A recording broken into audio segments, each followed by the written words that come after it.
Chukwu Okike abịa ma ekene m unu. Ekene nwoke, ekene nwaanyị, ekene egwu, kene ibe, ekene eze na ọzọ, kene ụmụada, kene ụmụ okolo na ụmụ ọkpụ, kene ndị uche ya na-egwu, ndị mbụ na ndị egede, kene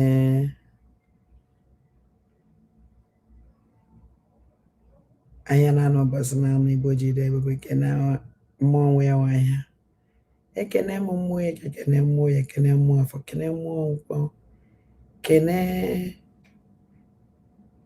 mmiri niile nọ n'ala Igbo, kene mmụọ nwe ya mmiri, kene aja na Igbo nna ha,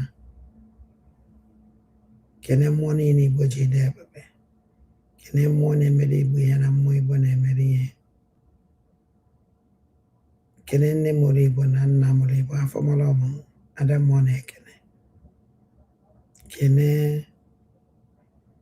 mmụọ eji wee ihe ha na Igbo, wee kene Chukwu Okike abịa ma ezichi m, ekene m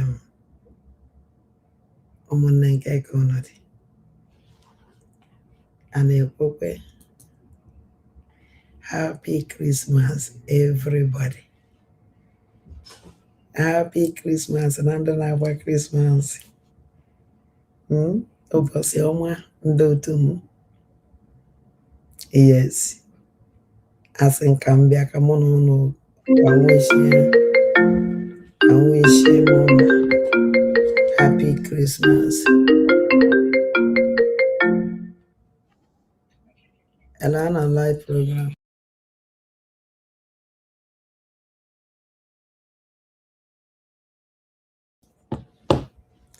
I think I can wish you a happy Christmas because I would go to Ayana Aba.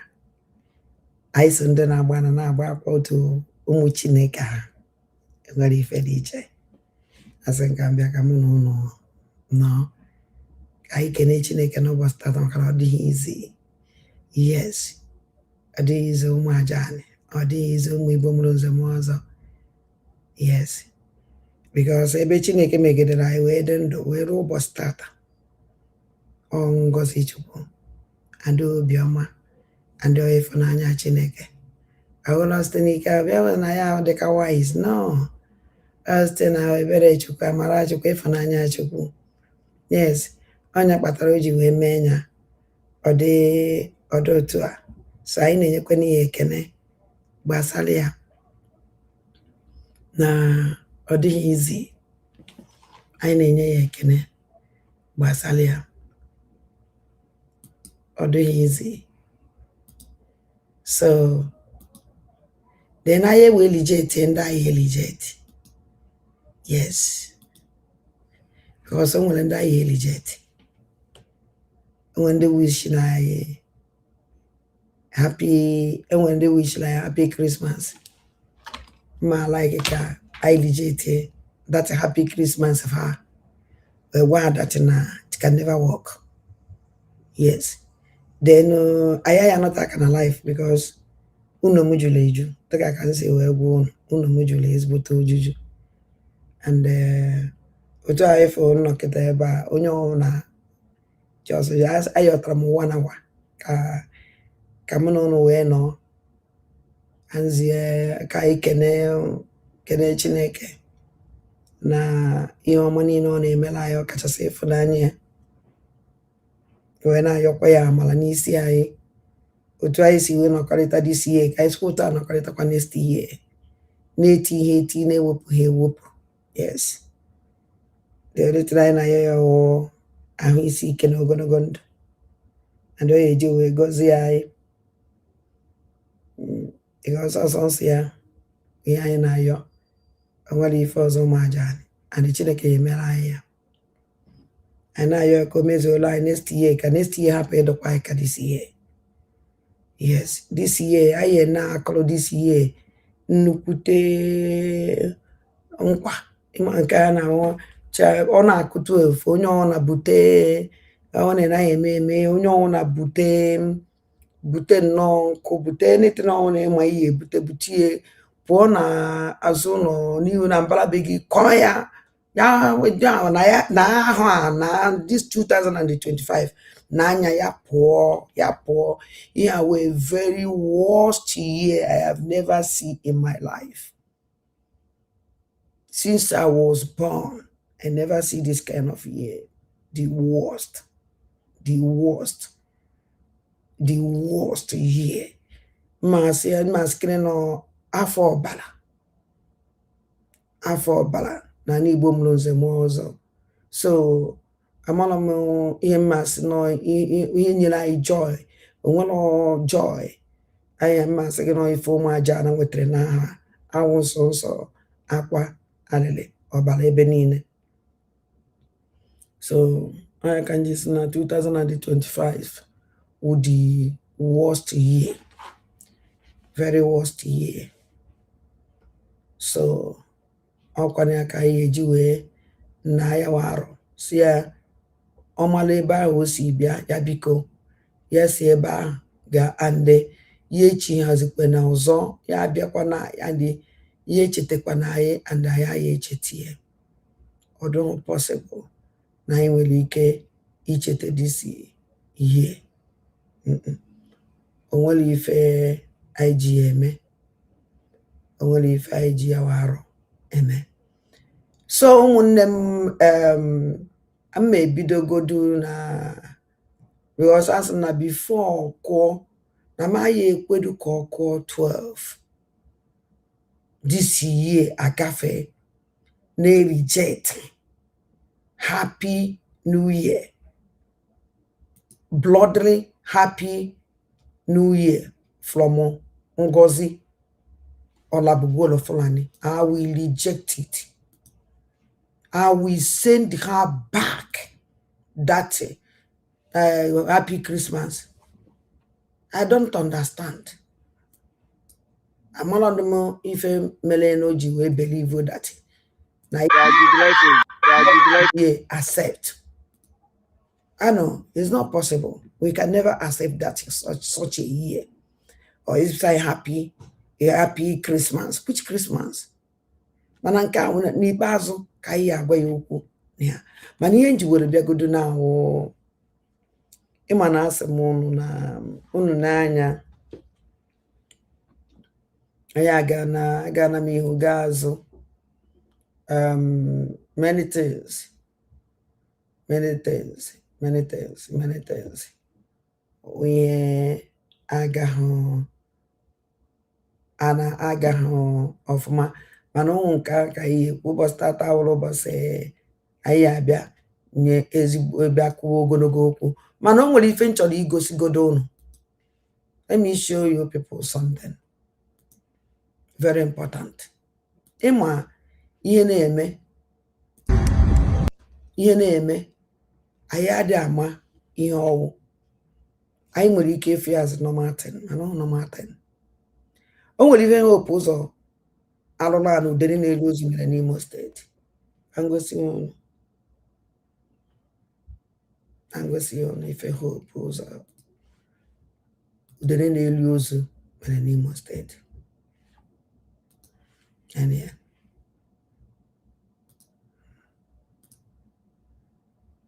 This is the hope udere na-elu ozu.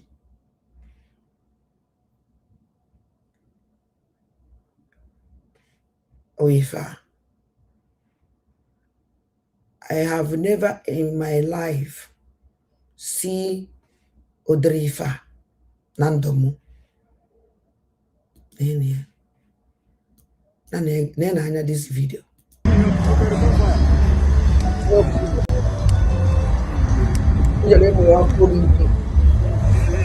Then I felt hope jide. Oh my God, why? Ihe nchọrọ ka unu fụ ihe hope ji wee mụ ya ọkụ a.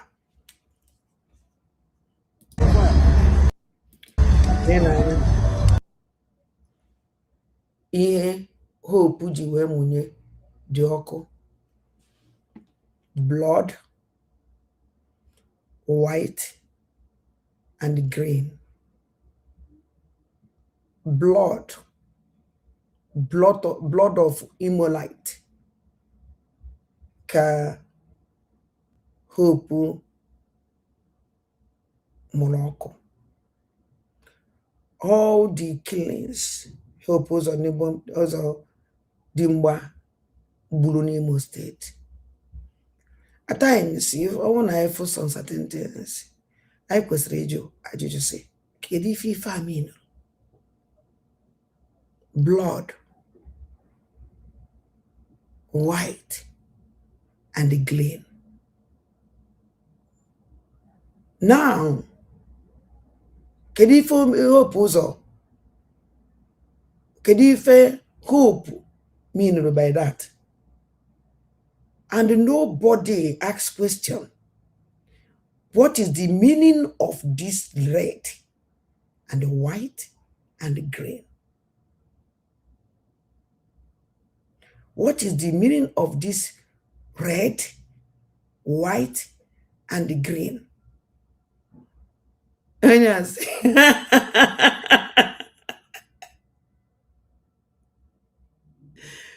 Hey, okay, I can't do the oh my God. I saw the alarm. Oh, Jim.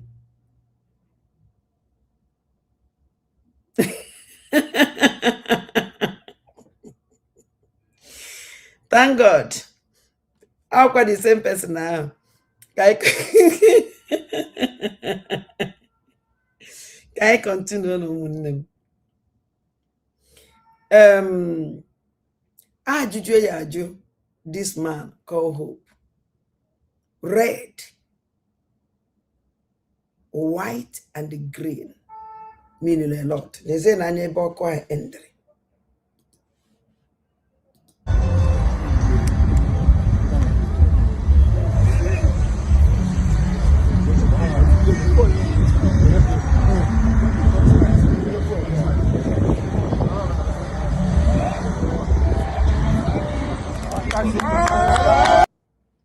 Owu na unu bịa unu afụ ihe Hope ekwele Hope kwechichala ya Hope mụnyere ya Hope ọkụ. Unu nwere ike ịgwa m the meaning of this? Ife a Hope udene na-elu ozu mụrụ ọkụ. Unu nwere ike ịgwa m the meaning?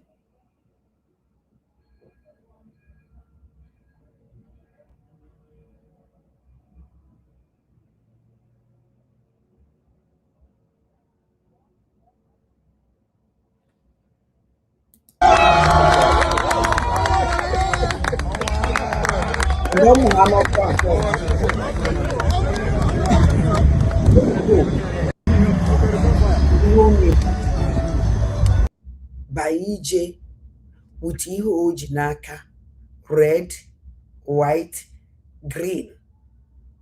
O wee ruo ebe kwụrụ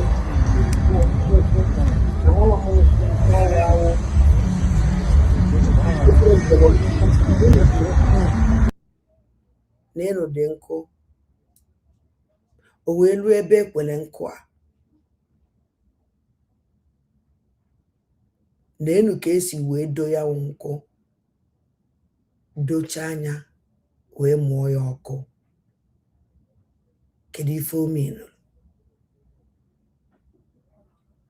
Ayo ya asị na disi nkụ a na-enye anya ka nkụ si were dịrị. Ihe afụ ya as a Christmas tree.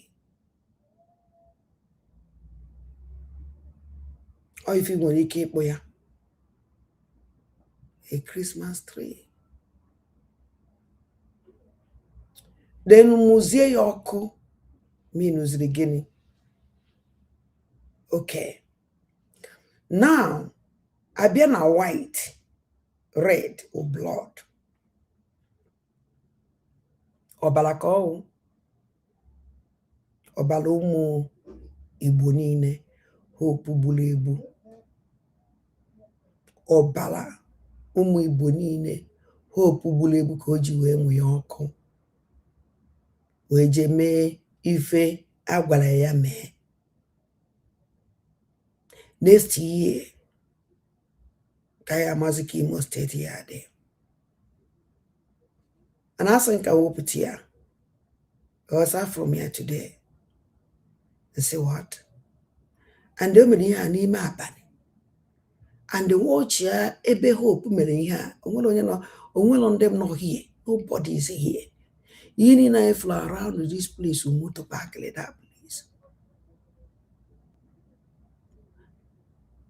Now, Nenanya, let us go back.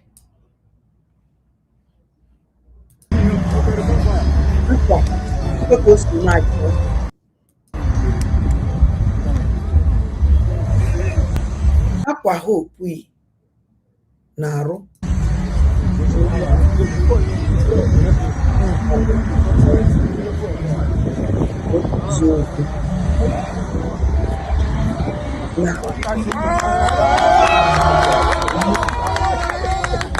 hope bụ n'obi.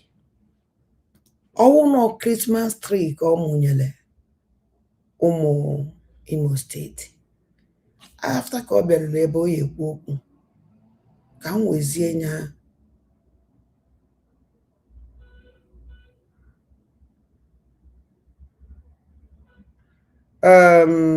mma ewepụ onye a.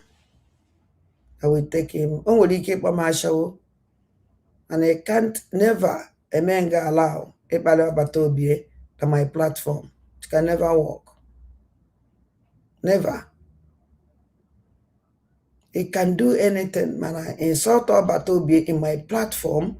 It can never work. Never. Never. So, n'ọnya ka nsị ka m wetara ụnụ ka ajụọ this criminal oji ọbara akwụ aka. Kedu ife o mean by that? Then after that one, I can say can go see good on. Oh, ndị nọzi na spiritual destiny, ndị nwere ike ịkọwanwu the meaning of this, which nwa wada ndị mbụ na ndị ekede akọwanwu. Mana afụrụ m ya for the color. Ihe mere m attract red. Kedu ife gbasara red na Christmas? Kedu ihe gbasara white na Christmas? Green or life. So after hope buchasịrị ndị Imo right, after ka o buchara ha ncha niile clear wipe ogbu Imo steeti niile, after ka o buchara fa ma ndị bịara abịa ma ndị gafere ụzọ, after ka o buchaziri ha ncha niile, o werezie white clean Imo steeti. Unu amalago ndị na-eyi white. Unu amalago group na-eyi white. Ndị a mere mụ white was my best color in my life. Enwere m ike iyi white throughout. I like white. It's my best color. Mana ndị a mere mụ easy white. What a problem then mo. To be sincere to you. Ndị a mere mụ iyi white. And I'm edgy because of hammer. But my best color. I like white so much. My best color ever, white. Gray, so after ko buchala ndị Imo steeti niile bucha fa o wee kpọpụtezi ndị otu na-eyi white. Una amarago ndị na-eyi white. Ọnụ na-afọ ha all the time. Ọ ha deserve over. By then ndụ adọ. Ndụ dị uzi mmụnye dondo n'Imo steeti. Adendo. Mana for now, good. Or blood. And the burning of your houses. Thank you, Munem. Thank you. The dinner I wish him happy Christmas. And I may wish one of the same Munem. I may wish one of the same. So, record and answer wadro. Kaineje. Now, I saw a funny thing in social media. People sending me so much. esendikara amia. Yeah, I smile. Mana before anything, because they can see we're born, manotaka na this platform mbata. Echinine ka eje n'ife gbasara feta gala, because ọnwụ kịta echi ka ihe eme ụmụnne m biko enwere m visitors na my house. Enwere m visitors. Now, unu mana mgbe ihe a bido, I kpọrọ m very dark man, leave a message. Si apụta n'okwu a. Okwu gbasara this Doris Ogala, not Faith Ogala, Doris Ogala. Eziokwu adịghị ya. And this very dark man will aka ya tinye that place, support all Doris, or support all the pastor. A man on a jack on a tinye aka n'ife ọjọọ. If this very dark man support all Doris Ogala or support all pastor, a man very dark man,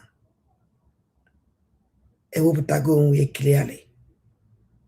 Ọ ibe anyị na-eche ọwụ ka ọwụ na ọwụ na continue with this.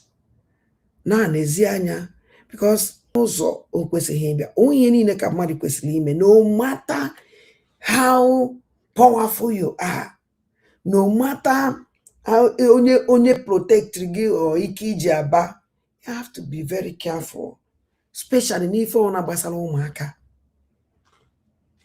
Unu watch ya. No matter the fight and not fight with a mother. Only I post go on on social media. And when we keep that ever post to where we make program or the impossible. Do you know why? I protect the life of children. No matter anything, you can't involve children now. All this kind of mess. Ọbụrụgo na onye aji wepụtara nwa ya, onye nwa jiri aka ya na eme nwa ya expose. Let that person expose his child. Mana eme nke ejene eme nwa mmadụ expose. O iweta ụmụaka tinye n'ihe. Get very dark man. The news says lawyer warns very dark man and it calls for a DNA test. As you can see, Barrister Masolopara, the counsel to Dr. Chris Okafor, the senior pastor of Mountain of Liberation and Miracle Ministries, also known as Grace Nation Liberation City, has warned self-acclaimed activists. I've told you people I'm not an activist. Don't ever refer to me as an activist. I hate it so much. Has one self-acclaimed activist, Martin Vincent Ote, popularly known as Very Dark Man, and one young lady who introduced herself as Miss Chi, to immediately desist from the ongoing cyber attacks, bullying, harassment, stalking, and criminal defamation of his client, Okafor. Speaking at a press conference which held at the NUJ Center in Ore, capital of Imo State today, Dr. Okpara demanded an immediate retraction of all false, malicious, defamatory, and misleading statements. You call what I post false? Really? Really? I'm coming. Hold on. False, malicious, defamatory, misleading statement published online or elsewhere concerning Okafor. Wow. He further asked for an apology in 2 national dailies, insisting that a copy of the apology be sent to the appropriate authorities. He equally demanded the cessation and desistance from further presenting or implying any familiar relationship with Okafor, and a challenge to the imposter to submit herself and her sibling for DNA test. Oh, the pastor is claiming that we never talk about siblings. I just talk about 2 yet, but anyways, okay, for DNA test. So he wants to claim that they are not his kids. I love where this thing is going. I really love it. Now we could go and enjoy where. And a challenge to the imposter to submit herself and her sibling for DNA tests at a mutually agreed and reputable health facility in the absence of the earlier DNA certificates allegedly in her possession. So they are trying to say the birth certificate that was posted with Mr. Okafor as the father is not valid, he's not the father. Oh God, man, I will enjoy this so much. Dr. Okpara also wants the removal of all contents that falsely associate Okpara with claims of paternity or abandonment. Nobody talks about abandonment. We've not got into that part yet, and we've already done the talk. So you know saying abandon somebody. I told you we'll enjoy it. Dr. Okpara also wants the removal of content that falsely associates with claims of paternity abandonment. The council warned that the failure to comply with this demand will leave his client with no option but to pursue all available legal remedies to protect his reputation, integrity, and ministry. First of all, let me tell you something. That pastor have no integrity. He has no integrity. What is the other English here again? Integrity and reputation. Before I post anything further, ask him if he has ever met Very Dark Man before. And ask him where he met Very Dark Man. See, before this case though, ask him where he met Very Dark Man before. Then when he tells you, you can come back to me. Secondly, Barrister Masolopara, I'm very, very disappointed in you. Sure. I am so disappointed in you. You know, it pains me to see that it is you that is going to represent this man and his counsel. We have met before. We don't share a brain before. In the case of Mazi Nnamdi Kanu, are you the fight for him? You can't be fighting for Mazi Nnamdi Kanu that was being oppressed by the Nigerian government to fight for people that oppress people, you know. But it's fine. It's fine. Expect the next post, and I want to see people pursue legal, whatever you call it. Nobody give a fuck about what you want to do. Who cares? Let's go to court. It's my business. We'll post it. And when they come, he wants to do DNA test for his daughters. They are ready. They are ready. They are very, very ready. But you know what the problem is now? You see that one that called herself Mrs. Chi? They don't need DNA for that one. That one is a walking DNA. It's walking DNA. That's a live walking DNA. If you, Master Lopara, sees her, you will call her Pastor Chris's because she's a girl. Pastor Chris's. Oh God, you all will definitely learn on this case and you all will learn the hard way. Now, my problem at this case, Njiwa with Njiwa, Very Dark Man, if I'm Very Dark Man. Oh, that now, you can never support evil. It's not possible for you to support evil. No. Supporting evil is very, very bad. I don't matter. My brother, Very Dark Man, IDN test, I them after. And when IDN test too, and when IDN test too, I them after Very Dark Man. I'm on that now. I just somebody I call like this one now so I them after I told me one. Then when IDN and when IDN. Mana even now, why these children coming out now?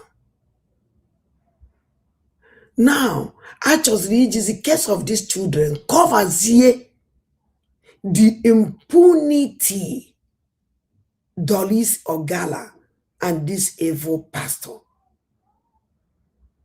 Doris Ogala know that we, Okachasindi, we are waiting for the proof Doris Ogala Sneha G. After ka emechara fake arrest, because I will call it fake arrest. Why mejikwa fake arrest? Because here's na ma from eba poria, from ya inside the prison, from ya inside the police station. No, now see we kwe kai si nu ya akawazi nya. And I'm no fake. Because on everything, see, we guy watching the and I'm live without name. I watching the live. afọ nke o si wee start and anọrọ ife Doris kwuru after which na ọ hapụrụ ife o kwesịrị ịkọ kọwa ife ọzọ. Now the atrocities, a child missing, money paid, everything is like life. I mean, say anything for anybody. It's like life. I mean, say anything. Ka hapụzie ịkọwazi ife a na-akọ. Doris pụtara sị na ya eme this pastor expose. This lady have never exposed anything. The only thing dig it, you see something there. That's all.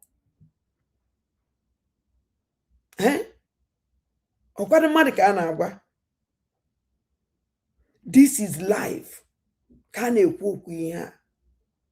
Now, a case of these girls, children, bute, cover because even na physical na case na just say cover case, they cover the atrocity Doris or Gala. Onye nna chọpụtazi aka cover anya ka akọwazi another thing.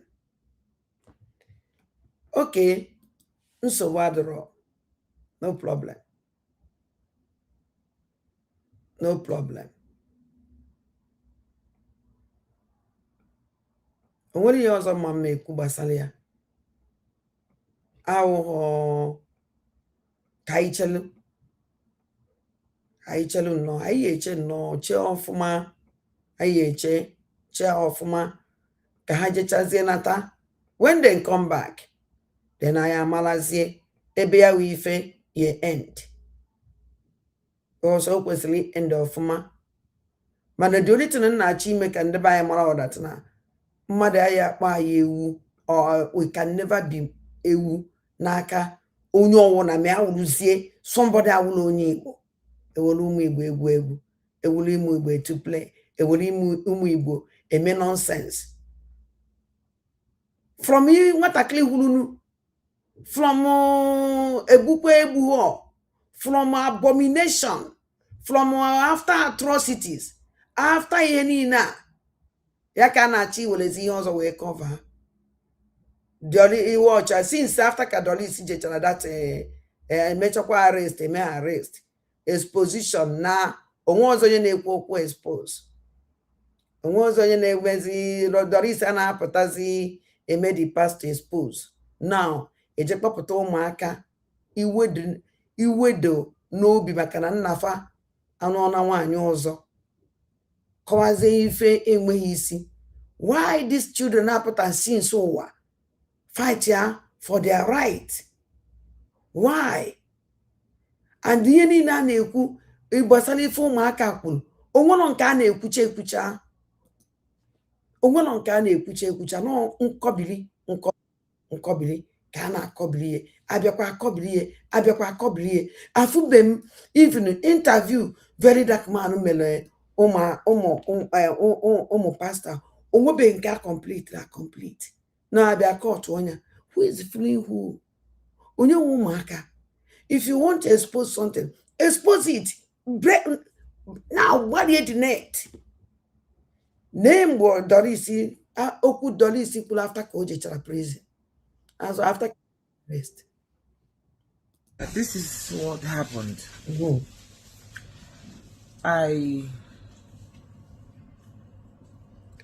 Yeah, Chris, I will be a program this lady in me.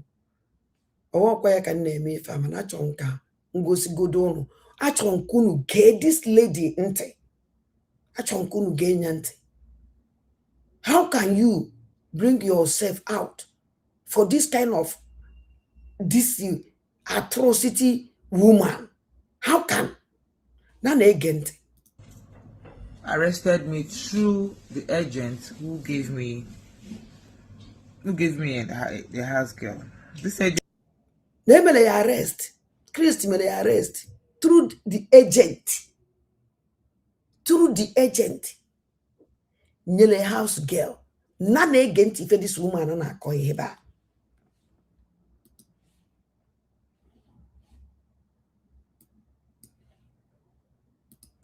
Yeah, this is what happened.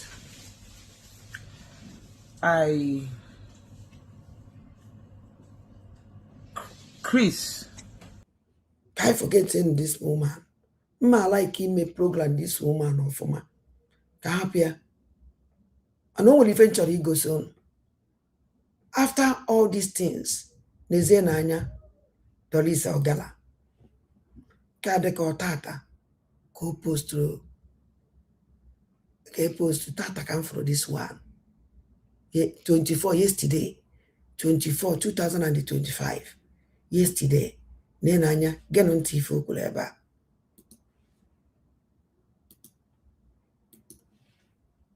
Achọrọ m ime program this lady special. One of them. Yeah. Nnamdi Kanu is my brother. Mm-hmm. Nnamdi Kanu is my brother. We grew up together.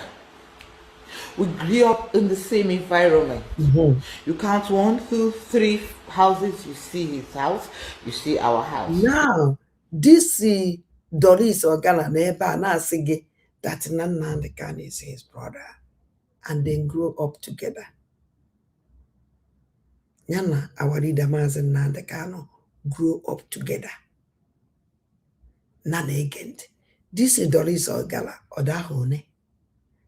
Our leader Maazị Nnamdi Kanu Odahone. Uji we grow up with Doris Ogala. So Doris Ogala is about 50 years. Because Sebo grew up together with our leader means that now they say age mate. Nana agent. The father's house, you see my house. Nnamdi Kanu is not a terrorist.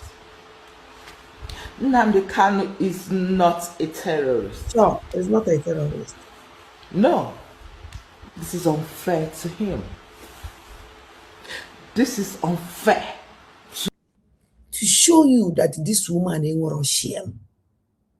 To show you that now this is a distraction. Terrorists are taking our land, covering everywhere. The people who put on social media. Now, when the befanekwe, this lady onye Bini, nebo si putana Bini, take over. But this lady, who agent of darkness, they will use this lady love money more than any other time.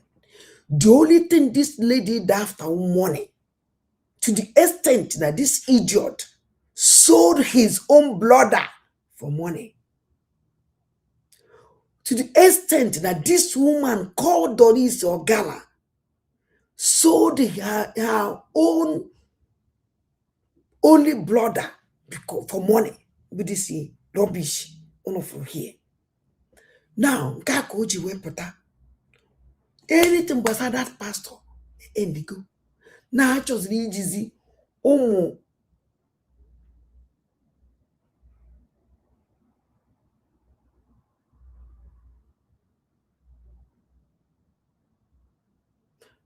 Okay. Okay, also I had 23 years. Now I'm at 19, 23 years old. I'm at 2017. Okay. No, I will come for this lady. When I came, I am analysis of this lady. If we see no apple, or would if for coleba, call coleba, or would if for coleba, call coleba. This woman ain't gonna stand at all. Mana, I'm on and the mother. On a make understand. Even sing anya no apple. Now, Gwanagi, now what did the Maazị Nnamdi Kanu is his brother? Is our brother? Then grow up together. No one ibebe our leader Maazị Nnamdi Kanu. He count to how many days to be few with this man woman onye bini. Unless you can have the mass and Nandi can family ever be bini. Or was could it got possible? So for me to continue listening to this rubbish na ko here. Otakatra walida mazi Nandi kanunga. Otakadolis or galamana walida may exist. Why would you yesterday 24? Kobe the pose makawalida. Oh, what a cody. Yeni na okay will cover. Will cover Minina. Yeni na abomination and atrocities. Yena all this the past also committed. My missing child. Atakri name say miss. I will come tomorrow. Now, continue listening to her who in a ghost that if only you na data. Then I pour here. Kaije na another thing. Because I think I'm go see on yesterday another step. Oji wepota yesterday.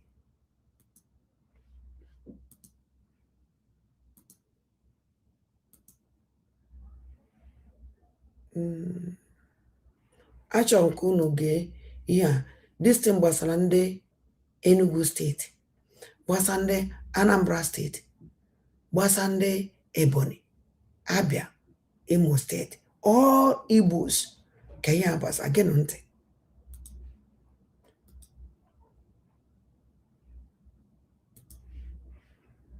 Boy State, and you are planning to go village this Christmas. Buy your coffee because you are not going to return back alive.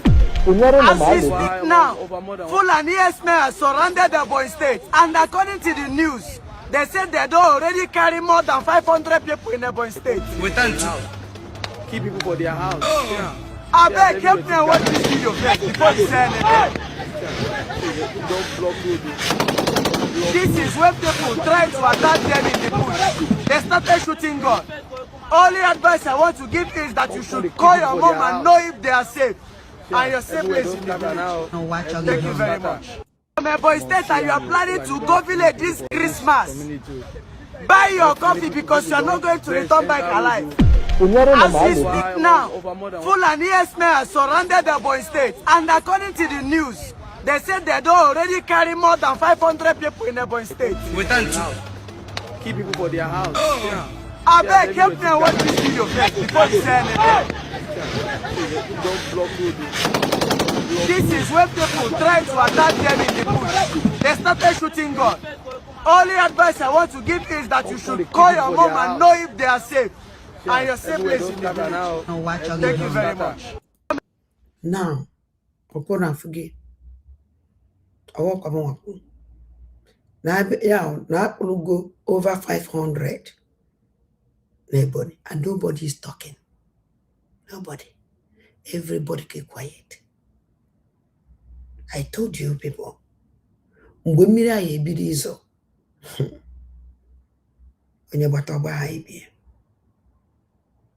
this rain will start. Because ebe agbalai n'Enugu State, there were over 20 different types of terrorist group. I goes the mono. Ebe ndị Enugu State na-egosi ndị terrorist ebe a na-egosi ụmụazị a mụrụ that place, ụmụazị ndị Fulani mụrụ that place ka esi egbu mmadụ. Ebe onye a si eji mmadụ eme practice inside bush. Egosiri m ehie. Then gosikwa ụnụ ka ihe ọzọ ọnụ gosikwala ụnụ. Watch ya, ndị asawana adị enye ha chance. Onye ha adịrị easy. Biafran Liberation ndị anyị tụkwasara obi. Ngozo Olabeze go terrorist gang group we fight ya, which na aka Chukwu Di Ya. they can never bring them down. I told them, never, never. It's not possible. The original now when the Bible, let's come together. If not, oye fitoni ho, fitoni azo. And the boy bido, onyo wana yama, that no kwesigike. Enabata inesha omajali, because very important. Onanabata, onanisha. Onanabata onanisha. Because okay, ọkwụna afụgị, ọkwụna anụgị, egosigo m ọnụ nke ha okwu ụzọ ọjọọ. Then achọrọ m ije ju Maxwell ka anyị ga-enu Maxwell ọkpara ntị. Oh God. Ka anyị je nịcha Maxwell ọkpara.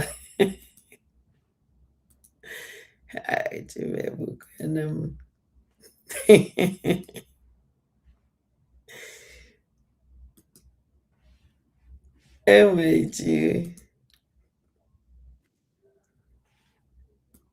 Afro this thing. Well, from Maxwell ọkpara. Adagharị fukpuru m mụwa amụ. Iji gwakwa n'eziokwu.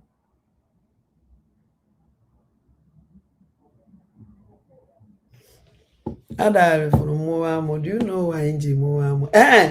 Before I forget here, I have a joy.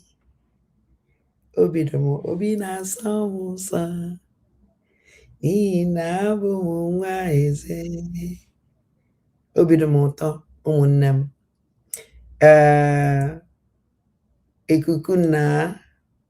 Oh my God. From yesterday. Yes. I speak with Ikuku na yesterday. Since yesterday. Kanolo no Ikuku na. Yesterday. Kanolo no Ikuku na. Yesterday. Although me go mbọsị ọkpọrọ mụ ebe 2 or 3 days ago ka ọ kpọrọ mụ then nweta miss call ya mana mkpọghachi ya azụ opiki leave a message opiki so si ka mgbagodo nkịtị biko meka ndọkwashi ọnụ ọnya nwa o mewo na ha ji nọmba ya wee na-akpọ mụ nwa ka mgbagodo nkịtị so wee lụkwa yesterday site na amara Chineke ọkpọ m again. Is a very big gift, Christmas gift. Ayi o nyere m nya. So mụ na ya na-abụ kenecha ọsụmọgwụ ụnụ na nsogbu adịrọ kama na ọkọtọ karịrị. Ọkọtọ, ezigbote ọkọtọ karịrị. Ezigbote ọkọtọ karịrị. So ọzọ egodi isi onwe. So mụ wee jụọ onye si ya na o nwere post on a post zi for now. Na mụ nwa fight kwara that post o ansị na onye nwa because onye ahụ system ye na ngwala ndị mmadụ datara no ya ahụ Ikuku na ọhụ post ye dị ife a onye nwa na post like that also yes. So that post true or Ikuku na onye na post ye. And you know you post it because na after ka atuchala our leader Mazen na the Kano nga we declare war against anybody na support to Biafra. Anybody na support to Biafra, which na mwa no when we put the hint. Onyebuchi nwannem were the hint. And many people arrested. Many people arrested. After Katucha, our leader Mazenga, many people arrested.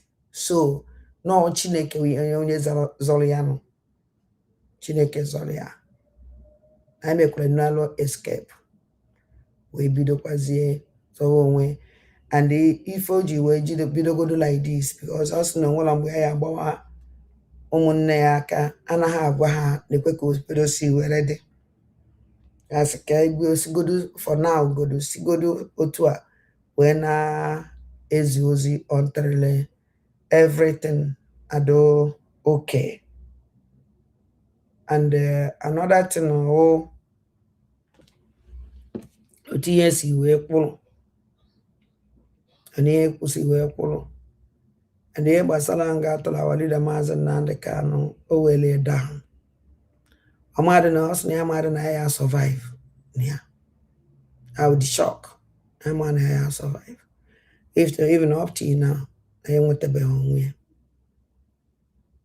up till now na enwetabeghị onwe ya mana site na amala Chineke everything will be alright. So ụmụnne m biko the sentence unu watch ọkwa the sentence onye bụ chi so ọ bụrụ na otu a ka ha esi na-epost ka ha fe track fiber ọ na fa anọ na ụmụnne m biko ka anyị follow ha like that follow onye bụ chi na-ege ntị follow ikuku na na-ege ntị the most important window ka ha nwee pụta ka ha please anyị ka anyị mara n'ọfa ọ ka anyị na-afọ aka anyị si afụvu ha nwee nsogbu ha enwee nsogbu onwe nwere ife anyị litelie so mụ na ya na-abụ kpatara nnọọ aka yesterday ọ dị okay and oh my joy so maka ndị na-asị na m kwụ nna m ụnụ afụgo na m akpọghọzi nna m na ndị otu m ikuku nna onye wuchi nwanne m na ha ka dị intact so I thank God. So ụmụnne m anyị ebido o post ihe ma ya anyị ebido kwa ka anyị because eme ya ji ha o post wepụta achọrọ m ịdụ 100% sure na ya and achọrọ m ịnụ onye the most important way ịnụ onye na anụgo m onye and ọ gwụkwara nnọọ ọnya nwa so even yesterday m na ya na-abụ na-ekwu ka ọsọ m ka na o nwere ife mere na Anambra na ndị ọsọ na ya yi post na ndị Operation Udo ga-achị Soludo nwere ndị ha jere melụsi ahụ na ya o post that program yesterday ka ọsọ m gọvanọ ya na-ekwu ka ọsọ na ya yi post ya na dị n'ikpe mecha o post onye so ụmụnne m biko na o post ihe try ya na phone ọnya nwa ọ sị na ya jụnyasị ya because o nwere mgbe ọ na-ajụ na ọnwụ na o nwere onye chọrọ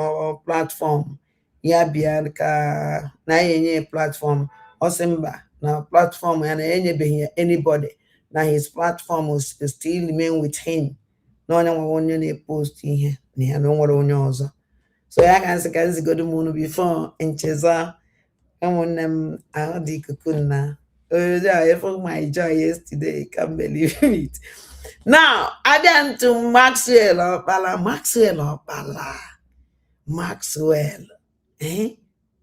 Imemu nke de kasime. Owulu nke de kasemena. Imemu nke de kasime. Owulu nke de kasemena. Ibela ọ na-eme kwage. Ekwuche na ị kwesịrị ije bagodo ụlọ lock godo onwe gị inside eliho your leader indigenous people of Biafra ka mara ikpe ọnwụ to a life jail mee ya abandon na tufu ya na Sokoto kwucha ya maazị na ya ma condition ya ịbịara mbọsa asa ya na amaghị ya mma ebe ka ọ dike si na ha jele ama na ebe ka odike ha mara ya mma ama m aga ebe ka odike si na ya je with criminal terrorist gang group ibie amara m na ebiazi ebe a enye ọda n'ihe ma ha a whole you na ọnwụ na ewu mmadụ ikwesịrị na-eje na-ekpe this kind of nonsense case ụmụazị case unu ya ewere ụmụ lọya ụmụ mpịampịa na mpịampịa lọya nyegodu kapa wee na-etire n'onwe fa ka ijere cheje tinye onwe gị na ya jesoro ụmụazị ahụ akara ike si n'ime a whole you who our leader maazị na onye ebe ị daziri ebe ị dara I'm a monkey yes you put on this case. Come on, can I yes you pay back? Come on, can if you pay na this a pastor committed abomination kin eje defend. A pastor, abomination pastor. Emelo accused of all the atrocities, abominations. Kin eje defend. Mana walida mazen na kan and the way hope. Ni ye defend we. The way hope. Ni ye win the case. Mana walida mazen na kan emelo anything. Ejiro ejiro nwa no time no okwu onu nkete. Katro. Life jail. He defend we. He get a kasi defend here. Unu we will awari we to John Joloko for good 4 years and day. We robi share wala wili da mazin nandi kanu for good 4 years and day. He will putake taikwu Maxwell opala. Nane gente Maxwell opala. Geni ente koloni fu.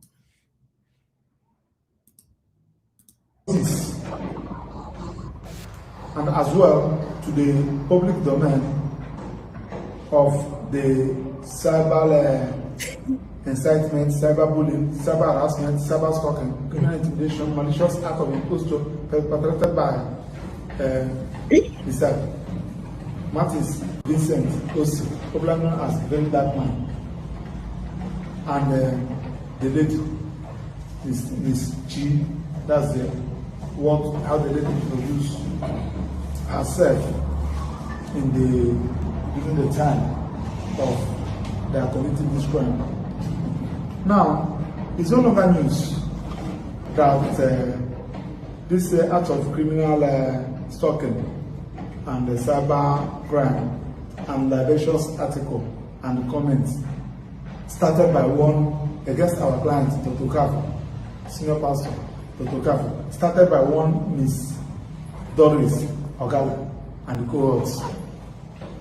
However, our interest in this press briefing is not on her and her laughable and good digging story calculated to exploit our client through cheap blackmail, taking into account the ongoing investigation and intervention of different law enforcement agencies.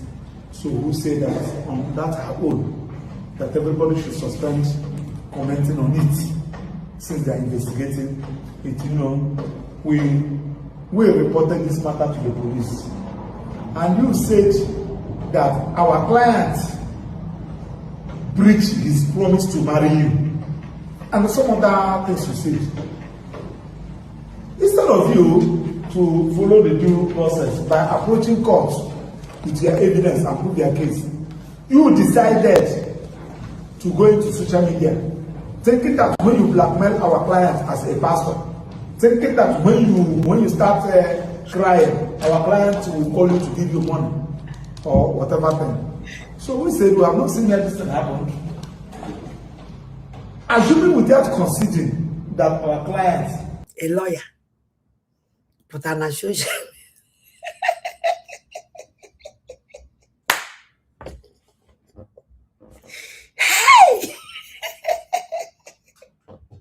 A lawyer for that social media. Just listen to this man. Just gain this man on te. Kosi we bido kuwa. Acharo kunu gente. From woke abaze na dolis ogala. Ojikwere si na ya anu ya. Orugodo na anu ya. Oye ji ka kwesịrị ịbịa je were pọtụ ọnya o mee ihe ma na na-ege ntị ka anyị bido kwadị n'isi. Public domain of the cyber incitement, cyberbullying, cyber harassment, cyber harassment, cyber criminal intimidation, malicious act of imposture perpetrated by Mr. Martins Vincent Osi, popularly known as Very Dark Man, and the lady, Miss G, that's how the lady introduced herself during the time of their committing this crime. Now, it's no longer news that this act of criminal stalking and cyber crime and libelous article and comments started by one against our client, Dr. Kafu, senior pastor, Dr. Kafu, started by one Miss Doris Ogala and the cohorts. However, our interest in this press briefing is not on her and her laughable and good digging story calculated to exploit our client through deep blackmail, taking into account the ongoing investigation and intervention of different law enforcement agencies. So who say that on that her own, that everybody should suspend commenting on it since they are investigating it. We reported this matter to the police, and you said that our client breached his promise to marry you, and some other things you said. Instead of you to follow the due process by approaching court with your evidence and prove your case, you decided to go into social media, thinking that when you blackmail our client as a pastor, thinking that when you start crying, our client will call you to give you money or whatever thing. So we said we have not seen this thing happen. Assuming without considering that our client breached the promise to marry you, is that a ground for you to start posting his pictures to the social media? That is the question, and that is cyberbullying. The law is very clear. And some persons say, then why should we go to police? Going to police when is going to police becomes a crime. Or do you want our client as a pastor to start fighting? Or do you want our client as a man of God to start banding words with her and her cohorts in the social media? Knowing that some persons, some men of God, which you make available to you, which you are calling CAM and PFN to investigate, are pushing them so as to pull down his ministry. But we don't want to go into that. So we are going to police. Police now has advised that on that particular issue, none of the parties should make comment on it. And we silent and humbly respect the police and the security agency.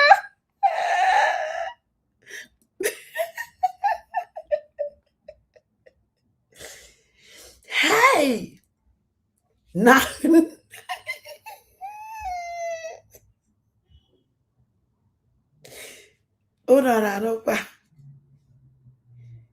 now, Maxwell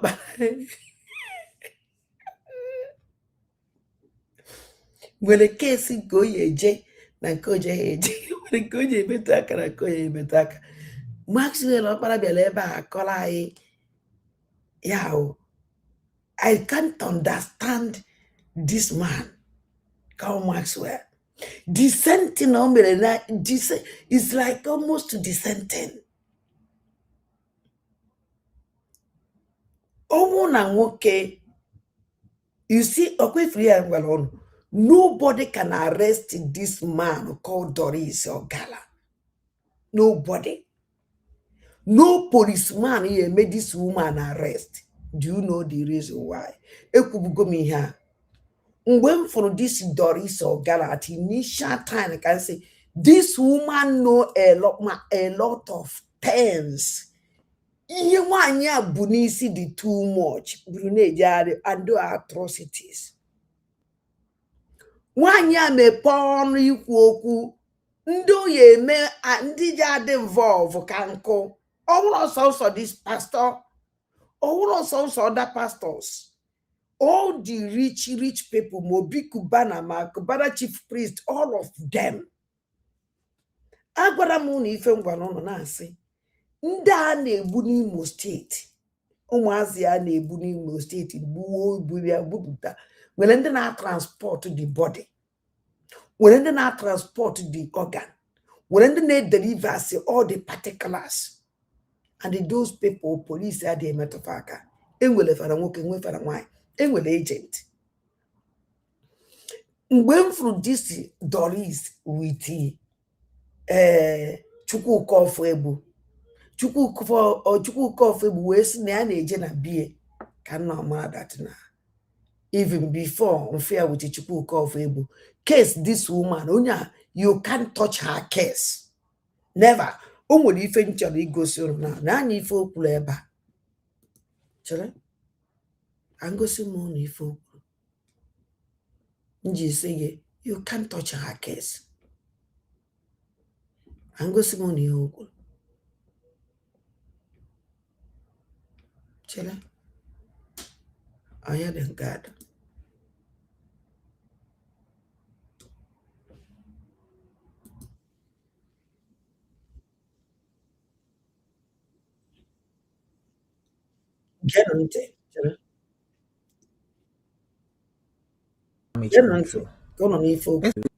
Wait.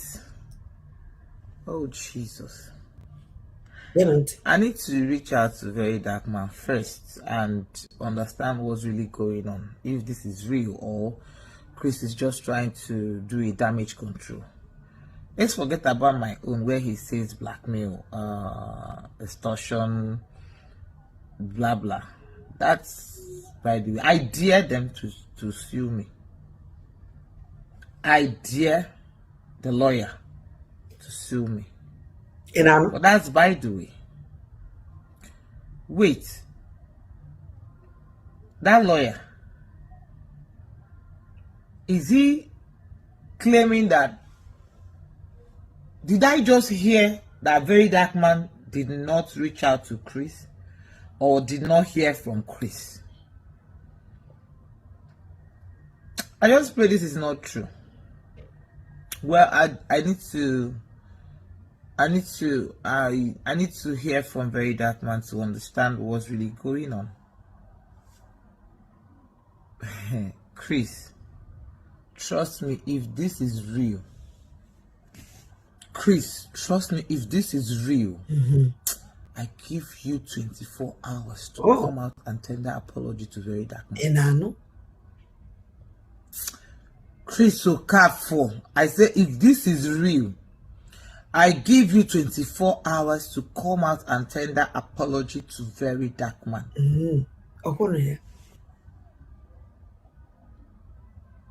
Why am I even saying 24 hours? I give you 2 hours from the release of this video to come out and tender a public apology to Very Dark Man. 2 hours. And sack that lawyer. Okay. And they sack that lawyer. Now it's beginning to make sense why my brother Namdi was sent to prison. Because if this guy is the lawyer that represented my brother, then there's a problem. Then there's a big problem somewhere.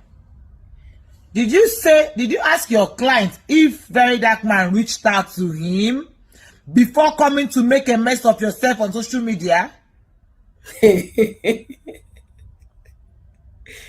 Are you aware that Very Dark Man keeps record of every conversation, every call that comes to him? Chris, I hope you're not making another mistake. Trust me. I'm going to find out from Very Dark Man if this is real or not. Hey.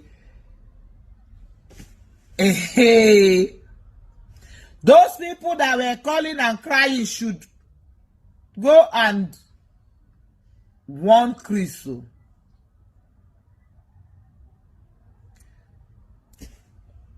Chris. Hey. Okay. Let me hear from Very Dark Man first. Fugo, there is nothing to expose. This lady have anything. Mala that na this lady called Doris Ogala. na this Pastor Christo so Hana about the same thing. Mana this woman that na ome the pastor expose. Nyawa no way they involved. So if you people are waiting for any confession or any expose from this fake woman called Doris Ogara, you people are wasting time because before this idiot come out, say na ya egbu onwe na nke a ya emie, nke a ya emie, nke a ya emie, nke a ya emie. After this woman vu bandage n'aka na-eji o jikwele cut onwe vein ka ọbara gbagbuo nya. I never see the wound. And nobody asks question. Where is the wound? Everything this idiot, because I call her idiot. The reason why Nji call her idiot, because there is a pastor expose this woman. Nobody, and the young one we had that pastor only South Africa. Know this woman very, very well. Mala atrocities and abomination this woman caused Mele, this idiot. I never see this effect or gala attack that pastor, South African pastor. I never see this woman give that South Africa 2 hours to delete the expose on a this woman. All the exposition. She don't go near that South African man because more than a kibie. One year will use this woman or Balajulaka. A when she distract. He make a man that our land. A take go over. Na Igbo. I now fall into it, into this mess. Unu ne check this woman. This woman can never say anything. Because on the back, this woman on the back jelly. People back this woman, people back jelly. And the agent of darkness for people are back jelly, commit all the abominations, atrocities. Ne bunde mad, onye meri jelly arrest. Onye back this person. Ijele we jele na nwoke. Fate or gala wona nwanyị. Okonye go Christ 2 hours. Ogafe go kwa 2 hours. And the afubekwe the pastor come and tender apology. Unless no tender zikole mu afu. Or take this thing down. I never see. The only thing for you the show.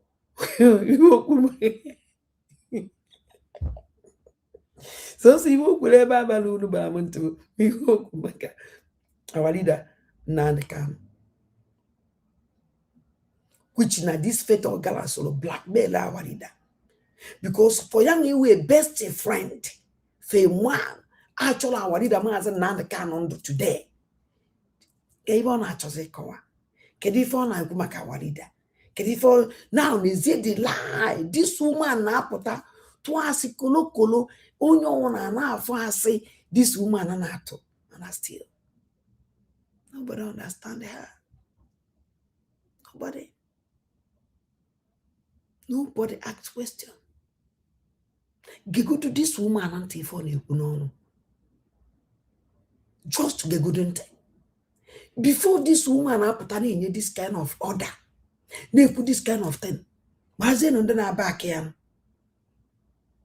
Sin arrest, there's nothing like arrest.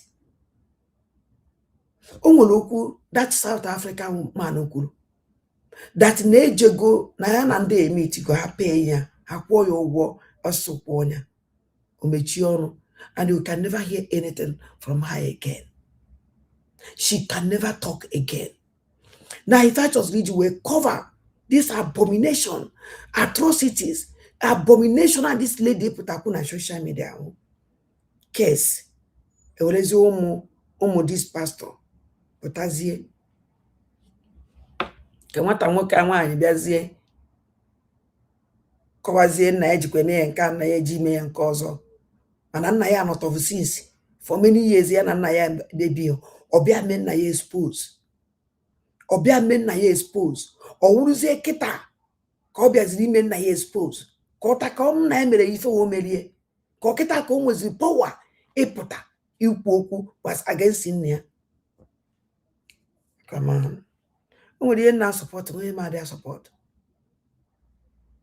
For them to bring these children may involve or bad. And for him, will these children will cover the atrocities this lady committed with this pastor or them.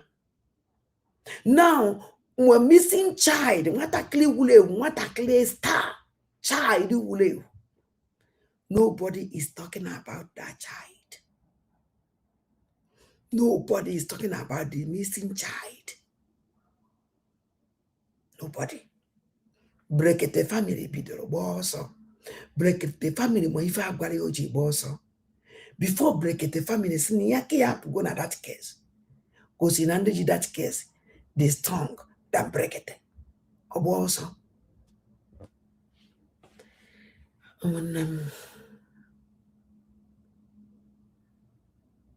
This woman, this lady, oye ekuchi fuji aka we mete.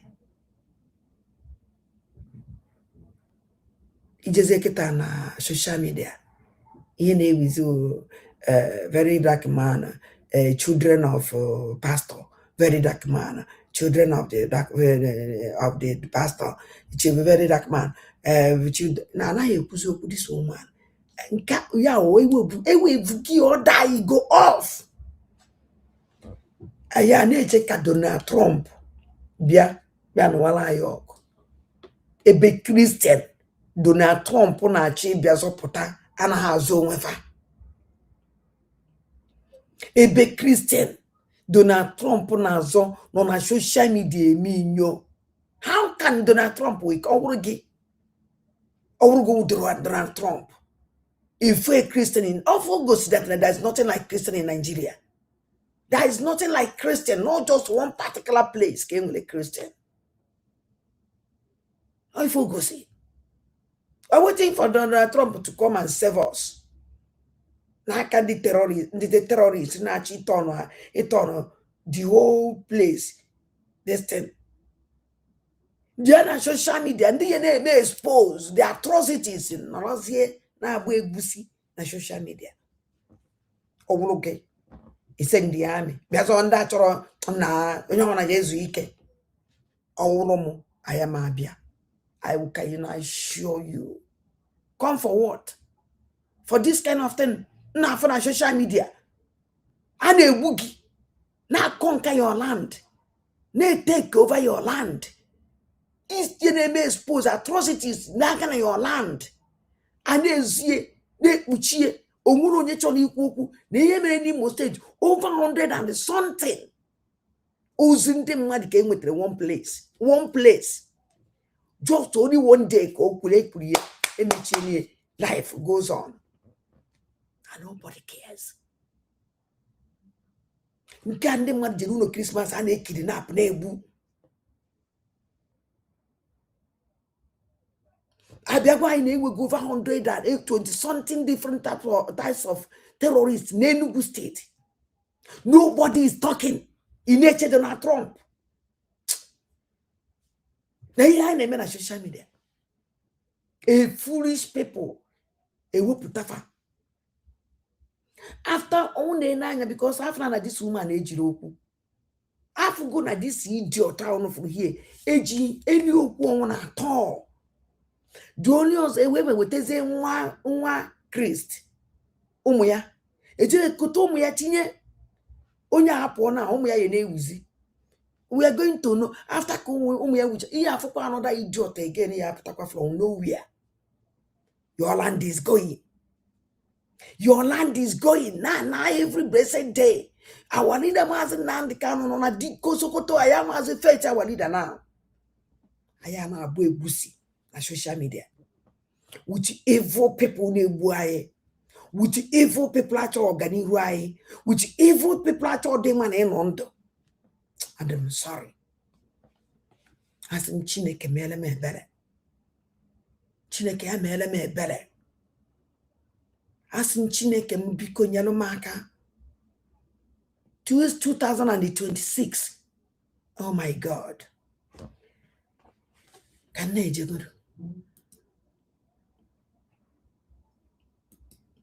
Onye goda 2 hours. 2 hours. And don't want Maxwell withdraw.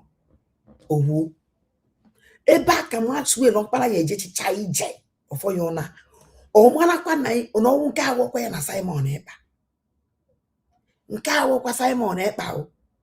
Maxwell on pala eba ka ya fu nke trobieti. Eba ka ye emecha case. If no nwere case, he kwesịghị iti aka gị na.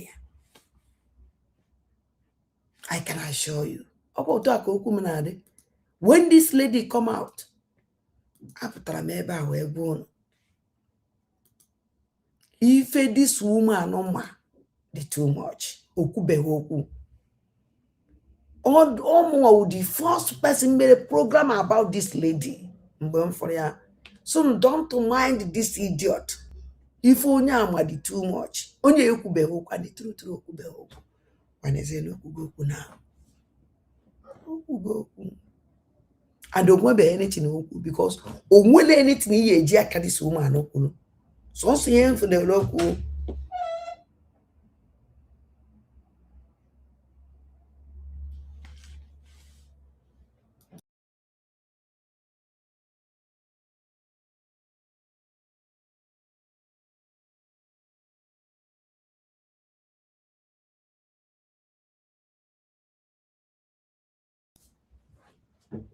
So, or even na chi make ono malo. Onye go.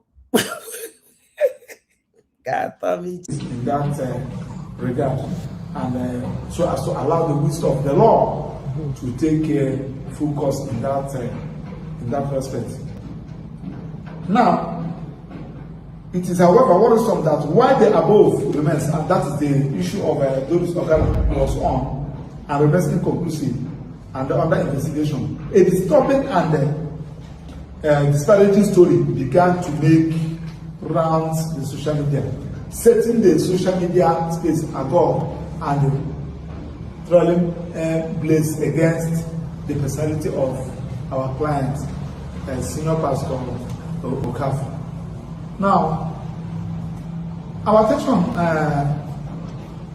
to that in that regard has been drawn in that the individual herself, the lady who introduced herself as Miss G. Okafor.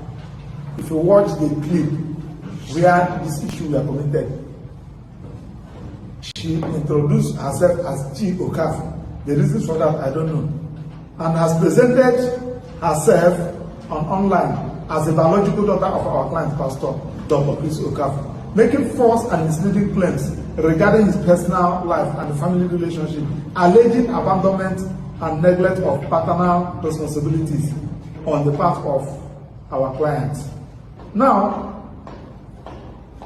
the lady in question came up and he made the statement that our client is her biological father and failed to take the responsibility of them. And we are saying that ordinarily our clients have decided long ago not to join issues, nor respond to any characteristics. We call them people with just character, jobless agents of destruction, in that he has already, our client is already aware of where they are coming from and those who are pushing them. So joining the issue with them will make them succeed by making to this focus. It is a clergy work. So he decided not to respond to the false claim. Now, but to put record straight, we want to start by stating categorically and unequivocally that those claims as alleged by the so-called Ms. Chi Okafor are frantically untrue, misleading, malicious, inciting, injurious to the personality and the character of our client. What we are saying is that the lady in question is not a biological daughter of our client, and our client is not her biological father. I want this story, everybody to understand it. But before we get into that properly, before we narrate the story properly, let us first of all inform you that the person who was carrying this story, who was one of the agents that they are using to try our clients, that is Mr. Vincent Martins Osi, popularly known as Very Dark Man. A letter has been written to him. I'll make it available to you. A letter has been written to him because for using our client has written a letter to him through a lawyer. For Have you seen a lawyer? Now social media. I go on the man case. I'm saying about ya. Chai. I will in so boo. Is ya on the social media. Come as a color. Nothing. using his social media handles such as Facebook, Instagram, YouTube, etc., and continuously harass, defame, and incite members of the public against our client, Now, and they threaten our client, yeah, this man can do this kind of thing. Let the social media know what is going on. Na case. Kowacha, all this kind of thing. Na case. But our leader Mazen Nandekano, this man called Maxwell Opala, they use our leader for content creator.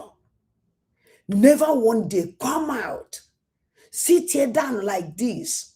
Now about the whole world. I'm wondering that this man will be keen on with this kind of 2 microphone. No, yeah. Or things like this. Make people Manana Wanida Mazin Nandikano, this man never one day come out like this, talk about our leader, make Aimala what is going on our leader's case. Never one day. Now after our leader Mazin Nandikano, sentences our leader, can this man on Potala, agency from platform to another, talking rubbish, and they share. I'm surprised. When I told you people that this man is a charge and bail lawyer, on how they believe. When I told you people that this man agent of darkness, onya way betrayer, this lawyer, sold our leader. This lawyer is not a good person. By this attitude of Maxwell, Ompala shows you everything. Maxwell Ompala for be disgrace, okay, for this case. Oh my God. Okay, for this case. If Maxwell Ompala taking time at this case, Maxwell Ompala now opachahanya achoba ya achoba. Kesa wo case onye eliju afọ na eti isi. This Doris or Gala, ndị na protect this woman Ndune protect Jele. This Doris Ogala know many things. This lady is not ordinary woman. Call 1 year. Wa joya ibe call this idiot. Call Doris Ogala. Ana me ekwe na-ekwusi ike na-eti mkpu a now. Na na-ege ntị. Now Doris Ogala enyego etu mokwu ihe na nwaanyị pụtara nye onye asụ na amamụ na ọbara ista ka nje akpa ya amamụ lọya nke ọwụ 2 hours 2 hours 2 hours na is too much. Mara ihe na-akụrụ ya ekwe. A woman pụtara sị gị that na ya egoro ya unu for atrocities or after all these atrocities ya committed with you. It's a go your house proudly. Now mind that no one age into that atrocities that na ya no way jet prison no no obodo dem. Oh my goodness, oh my goodness, India na akpa. And I again. The name of activism just to destroy our client and his ministry and dissatisfied his pay masters. Because one wonders how an acclaimed activist unlawfully published an interview of a lady who claimed to be our client's biological daughter, which is totally false and criminally defaming our client all over the internet without having the decent to reach out to our client to hear his own side of the story before publishing such malicious, self-serving content all over the internet just to create content and cheap popularity, having known that our client as a pastor may not respond to him on social media. We are all activists. When somebody make an allegation against somebody, for you to hear that person, you don't need to have a degree in journalism for you to know that. You need to hear the other side of the story, so the other person. Reach out to him. Here is your side of the story for you to balance your story. And when you are balancing your story, you will say, this is what this person said. You drop it, this is the report. And you are, if you want to bring it, if you don't want to go to a conventional court, you want to go to a court of public opinion, you allow people to use it. Not to go on the stage, manage somebody, tell the girl how to cry. Kaipo here, because listening to this man is an insult for Ndibo. Onya, a disgrace. This woman, called Maxwell Opala, is a disgrace for all the lawyers. No wonder Nigerian lawyer, some of them some of them, not all of them. Terestaka one and dignity. Just imagine. Just imagine. Content creator, a lawyer. Now, can I mention this? I mention because the cancer one manotaka this program. Before now go 12, I will send a message to Ngozo Rapeze. And before then, and go soon, only eventually go soon. Kono for how evil Ngozo Rapeze and do tiede. Ono nanya, ono yafu, this video. Actually, kono for this video on flybar. How AI video. Uno muyana po AI.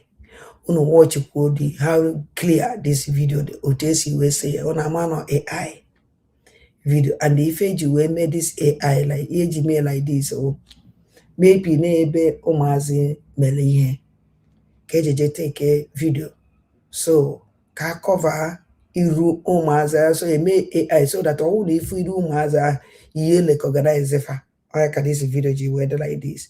Oh no, no, my video de ibia wotie chọọ ka i were iji mee something cover eme ya na ewe that na ọnwụ na onye fugodo m ya ama na ọmụma mana onye mere enu emeteghị ihe mana the how stupid Ngozi Olabe Gwolo Fulani dị oyuzu ka ọ bụrụkwa na ọ na Biafrans na-eme exist n'ala Igbo geenụ ntị. This is the first one. All hail Biafra. All hail Biafra. All hail Biafra. All hail Biafra. They are jubilating. All hail Biafra. They are jubilating. All hail Biafra. Let me put the video so that I can call them on or something. They may hear. They are jubilating. All hail Biafra. This man, Jewel voice here because all na one can they are jubilating. All hail Biafra. All hail Biafra.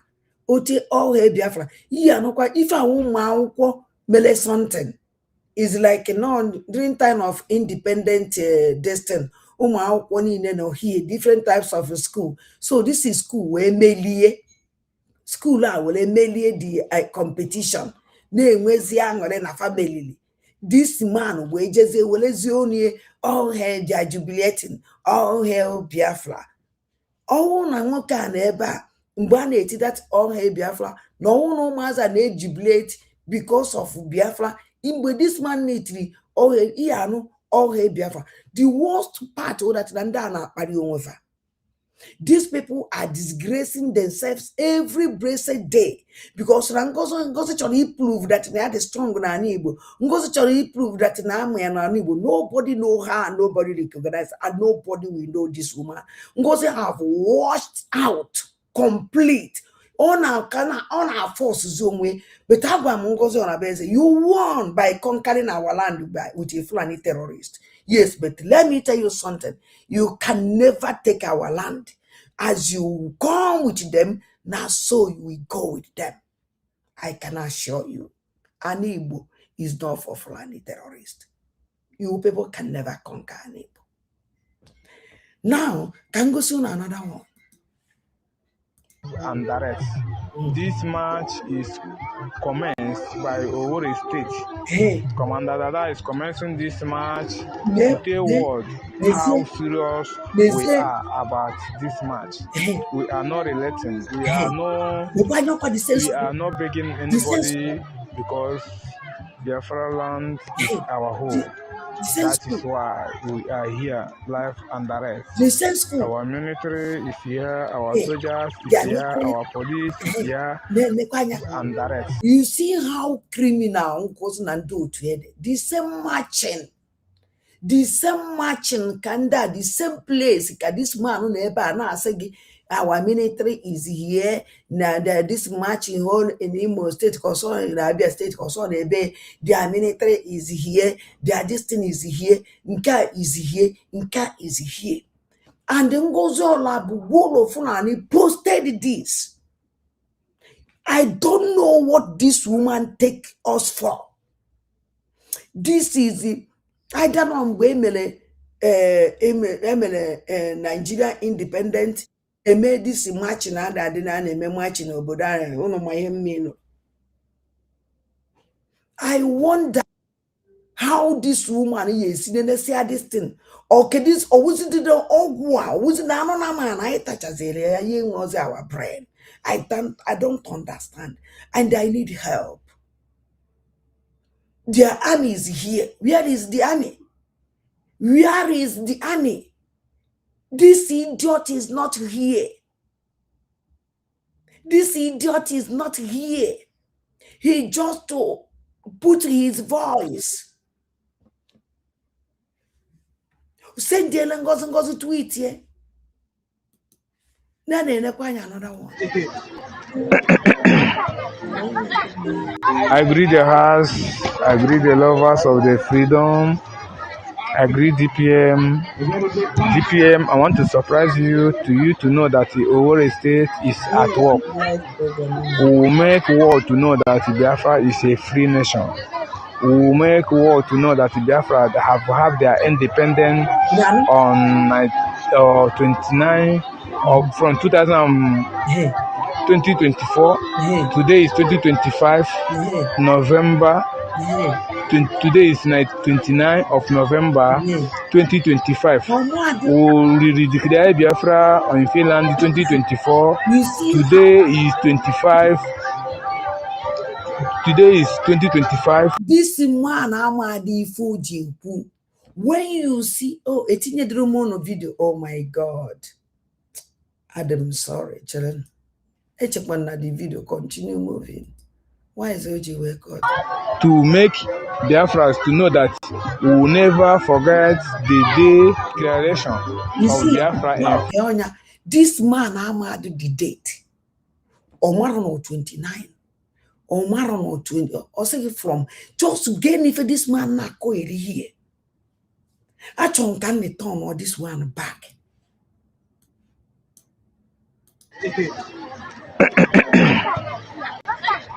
I greet the house, I greet the lovers of the freedom, I greet DPM. DPM, I want to surprise you to know that the Owerri State is at work. Owerri State. We will make world to know that Biafra is a free nation. We will make world to know that Biafra have their independence on 29 on 19 from 2000 on 29 2024 a free nation. This man how can I told Ngozi that this date can never stand in an Igbo, a Biafra land as a whole. No matter how many years, how many times you advertise it, it can never work. Eba kama wage that no bundo fulani, no bundi Igbo, mwa ni Igbo, mwa Igbo jidebe, mwa we Biafra. You can never. Look at what your nonsense is talking. Oma was dead. Showed you that date is not, can never exist. Nazi get on to kind this man is a date. We will make world to know that Biafra have their independence on 29 from 2024. Today is 2025. We want to make the world know that their USB, the church key, have their independent. Also equal 19, quarter was it 29 or November or do sure or season from 2020. I want independent from 2024 and 2000 to 2025, which is great. From 2024 or ending at 2025, because this bloody year, this 2025, this is a sad year.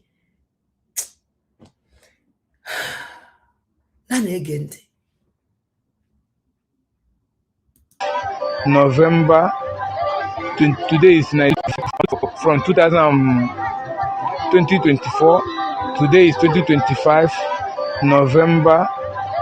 Today is 29 of November 2025. We will declare Biafra on Finland 2024. Today is 25. Today is 2025 to make Biafras to know. You see, on what if on I call on what do you Ngozi Gechanya post. Do you know why? Because some do not follow you. Often I didn't follow another calculate.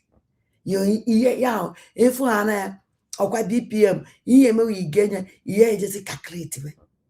A jar no che babe women independent, the whole school similar matching. Nigeria independent, the whole school number matching. Of tear. On Hakonaya for schools. The schools carry match, never be even independent. How much, yano? Ima Colomiano. Sanando Ambazonia. Merenkana Stadium. Kunu Wolefuna, this woman nege everything drop on my mouth. o just say couldn't call since emere independent ba mere independent ba tata come from opposed to this nonsense. Tata go opposed to this rubbish. Because ọ chọrọ ọ ma na nwe ozi na na-ege ntị ọgwụbeghị ajezie wetezie ihe a tinye ejezie ha wete ihe a tinye ụlọ ụbọchị ya na-ege ntị unu n'anya ejezie aje wetezie national anthem tinye ka ewelekwasị ewerezie aje weta national anthem adị anya ọkụ na afụ gị ọ na-egosi anyị ebe ụmụaka na-agụ ya and a na-eme national anthem ọ na-egosi anyị ebe ụmụaka na-agụ ya at least national anthem ụmụazị nye na-agụ ya nụ anyị afụrụ ụmụaka na-agụ ya bete nwere onye na-agụ ya nụ ka unu were fụ how criminal Ngozi dị how criminal Ngozi dị mana agwara m ya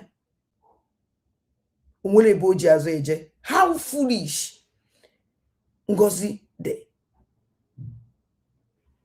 how foolish Ngozi dị n'ezie anya ife n'ezie anya dị n'ezie n'anya n'ezie n'anya n'ezie n'anya I'm very sorry ọgwụgo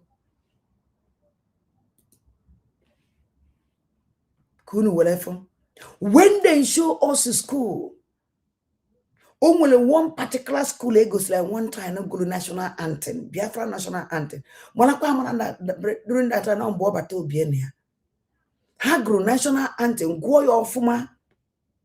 How can a school bịara for their sena ha bịara for independent ama national anthem Biafra national anthem na-agụ ha ya amụ gụọ ya na ndị fọ aka ha na-agụ ya.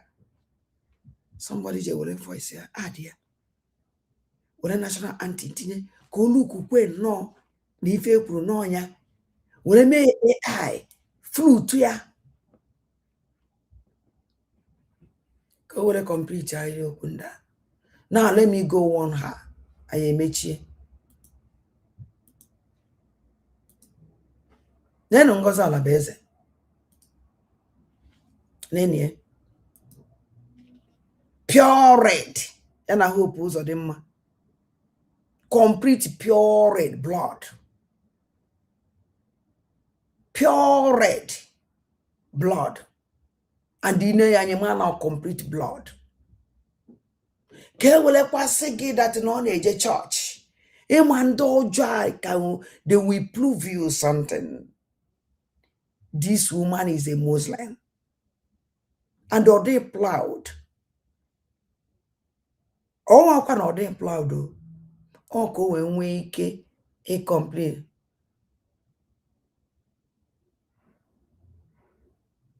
Go will complete your atrocities. Nezenu ko raz n'ibu kwefo n'obugo ego mpịara ego na-abịa na ọ na-eri ego money there.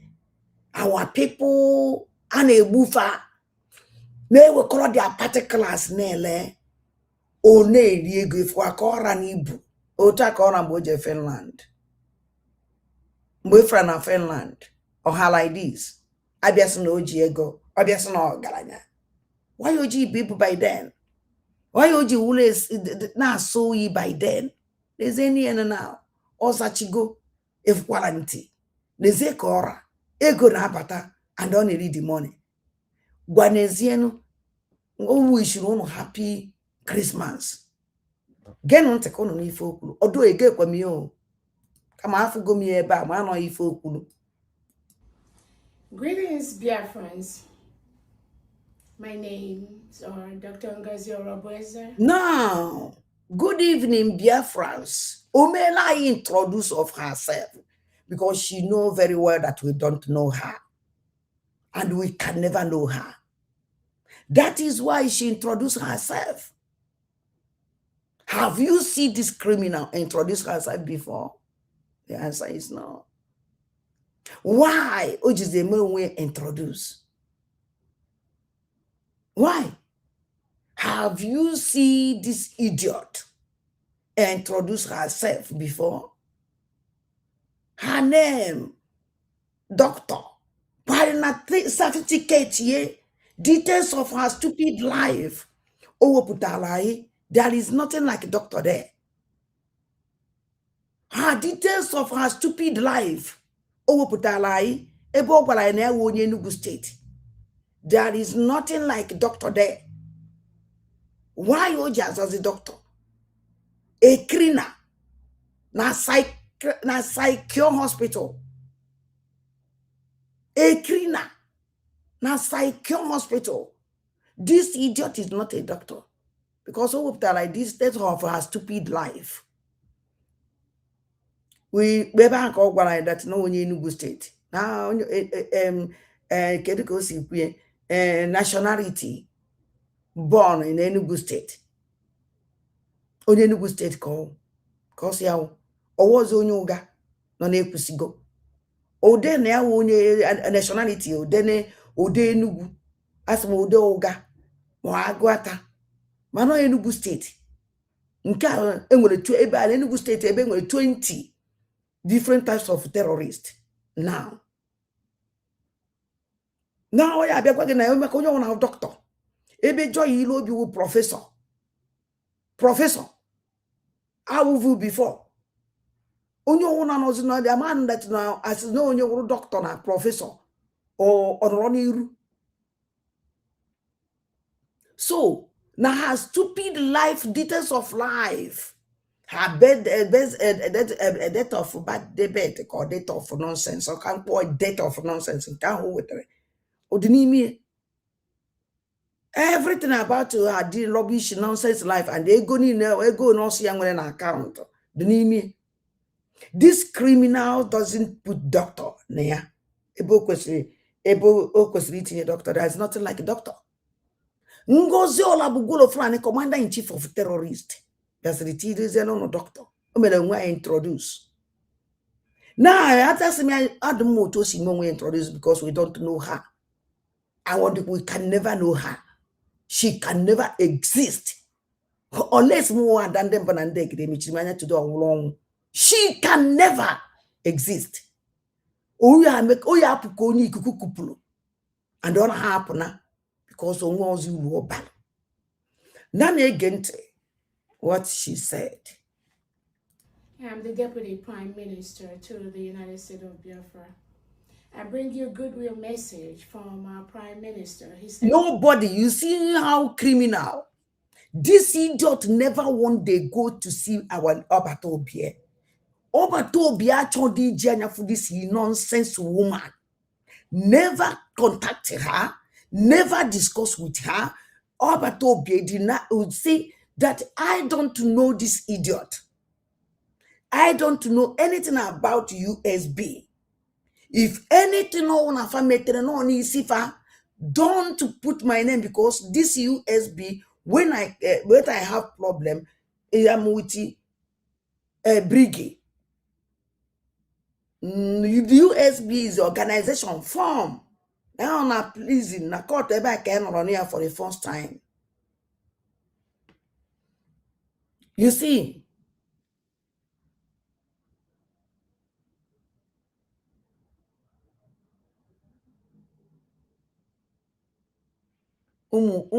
zombies abatago, yes, and I'm happy now here. So na gente kedi Chukwu Di idene nke mbụ ide nke bụ afọ m ife idere need ije dewekwa ọzọ because ị na-echi distract m and na put more this thing.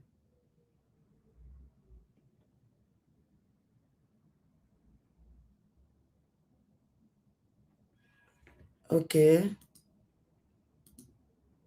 so now this criminal never one day hear from Obatobie. Now Obatobie with the message. And my mama don't know with the message from Obatobie. God's all about going to France with the message. Ogen Kelly with the message. And Van with the message. A basic Obatobie kwako. Kedize Obatobie so. I'm also in the whole group. I don't know.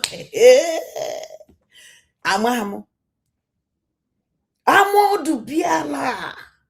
Vam. I'm a me born. Mbosaka no Butus or Pata Sasana voice of Butus or like go Genkele. Now it will take this one. Yakana Jose more the biala, a basic no. A basic obatobia also how many group or those through who and who, which is lie. All these criminals are lying.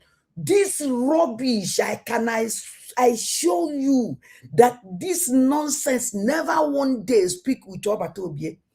He have never one day go and see Obatobie. Let me tell you people something that you know about this idiot. Do you see why you're still seeing this rubbish? Heavily she go, which I wanted a mazen and the can. Or see, one battle is down. Nyamapuru. Now one battle is down. That is another one. That another one is Obatobie. Can't you face now? They can unknown this idiot now because of Annie Chikamala in Finland. He decide. If Finland continue decide what they decide, about who is this idiot very, very well. And that's not my and that's showing my Mr. Maria. So, Onya Koka Jekuku, no can I call this prime minister of Woman. Now, if you just call this prime minister because now on what be hope or my able or what be fetch Hannah Finland. This idiot to come out to hear now saying no but I played the way this idiot to see that the whole world know that now Batobia is not innocent. This idiot. Last 2 weeks ago, this idiot, this criminal, this idiot not from here.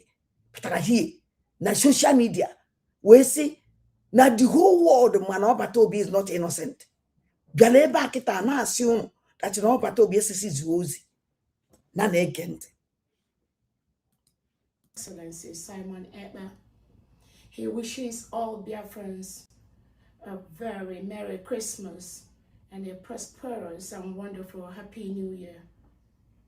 On my own end, I want to use this opportunity to thank you all Biafrans, friends of Biafrans, our allies, for your support, your steadfastness, and your zeal to make the United States of Biafra. Number one, I told me get your rubbish on you. Do you know why I told me get that rubbish? Why I don't want to follow the hear this rubbish to the end? That I don't want to hear her end her stupid thing. No, give her a chance for her to wear blood of our people, blood of whom we boy ko in a river, blood of whom we body see to bulo. Oya ko in a whatever Lord Bala, must buy a blood. Ibi wish chain akaya. Happy New Year. Kede patra Father Christmas. GAE red, black, and white. Can you tell me? It's a very big question. And I need an answer. You can come out and put up late. Hope Uzodima Bala Ifoko with red, white, and green. Mananono eba okwa nemu blood. This idiot noreba with red, blood again. Be more common again abo. With hope Uzanolan. And asim mugayente. Cheleko kucha nonsense. Happy a call and it can never work. I just want to send her a message. I just want to send this useless woman a message. That in a hands Nandi Bodrondo will close on 2025. we were Christmas 2025. It will remain in Igbo na Christmas. She's a loser. I think she's a loser. She don't win the war. We both win. And we are continuing to win. Tori telling what this evil woman. Tori telling what this evil woman. That's in her hands. Ndibo. Dendo. We made 2025 Christmas. And for the only stand there, we made this Christmas that she will lose. Because her aim, when I go only boy are fun. And she will lose. And she will continue losing. And let me tell her something. If Ndibo or Funkuloni Igbo we didn't do we close or 2026, she continue losing. Always go woefully because the case na more than them banandegere. No more chan. Then the way panye may celebrated 2025. Boy. I can wear that now you butcher bonine. The bonine can never finish. I don't possible. I promise. Nene. I want the master now the kind of will say, oh, good no son so phone you go for. Malaya for son so phone. That Biafra, this idiot, could ride with native doctors or Korogo. A ways of the Biafran flag up. I'm coming.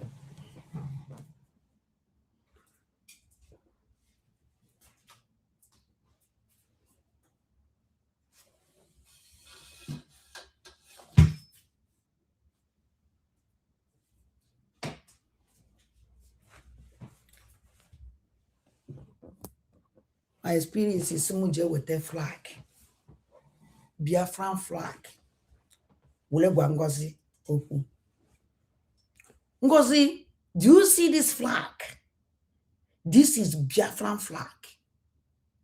A lot of people, a lot, because of this flag. Because of this nation. A lot.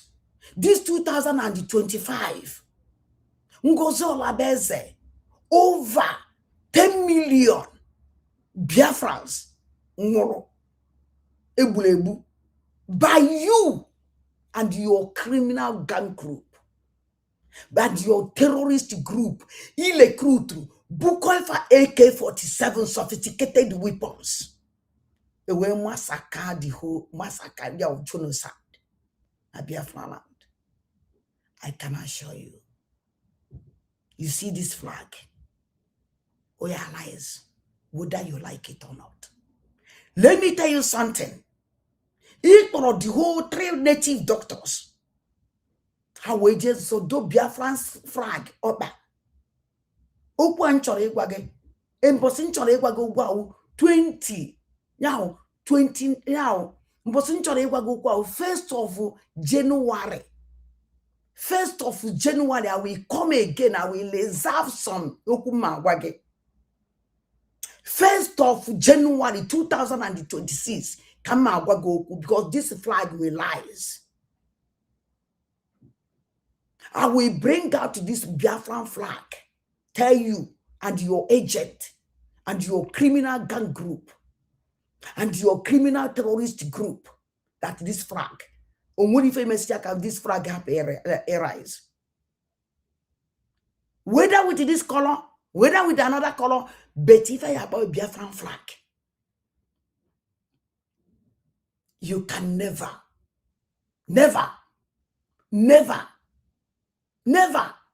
finish Ndibo.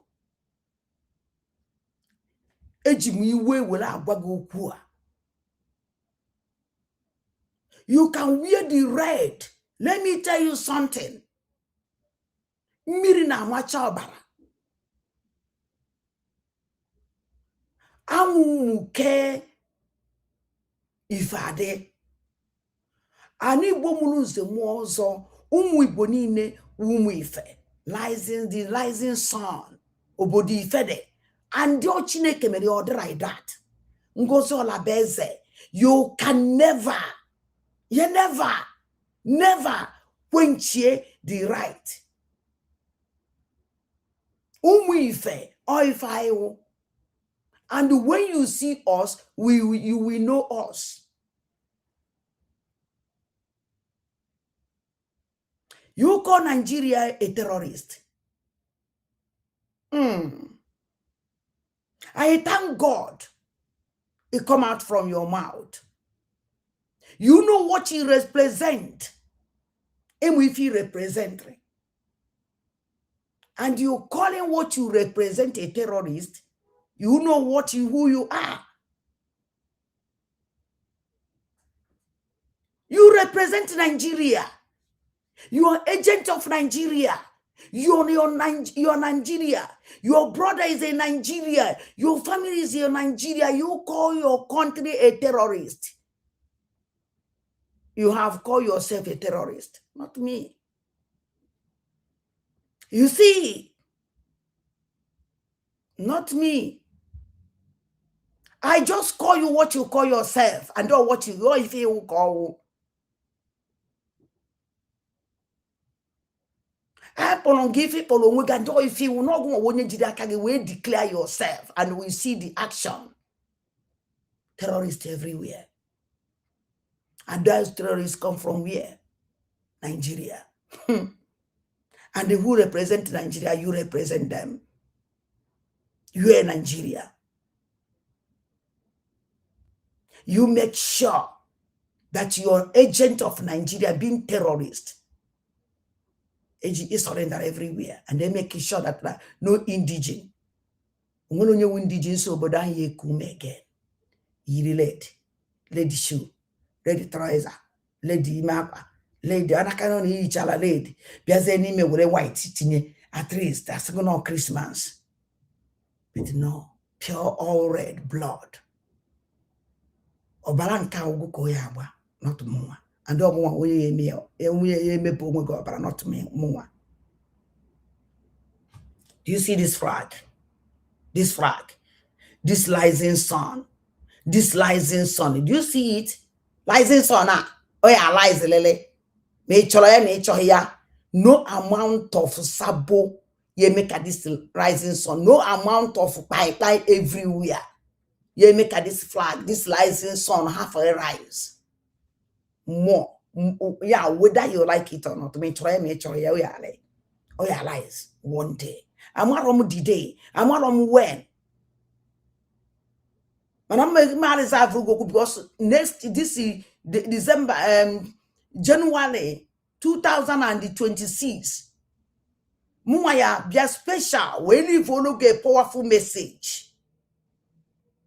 Powerful message. Because the line is open.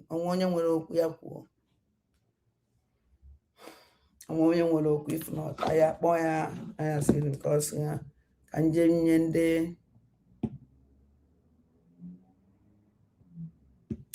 I'm wishing him happy Christmas, happy Christmas, happy Christmas, happy Christmas, everyone.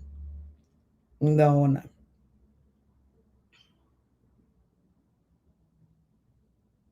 I own I'm gonna do local Kaina Pun.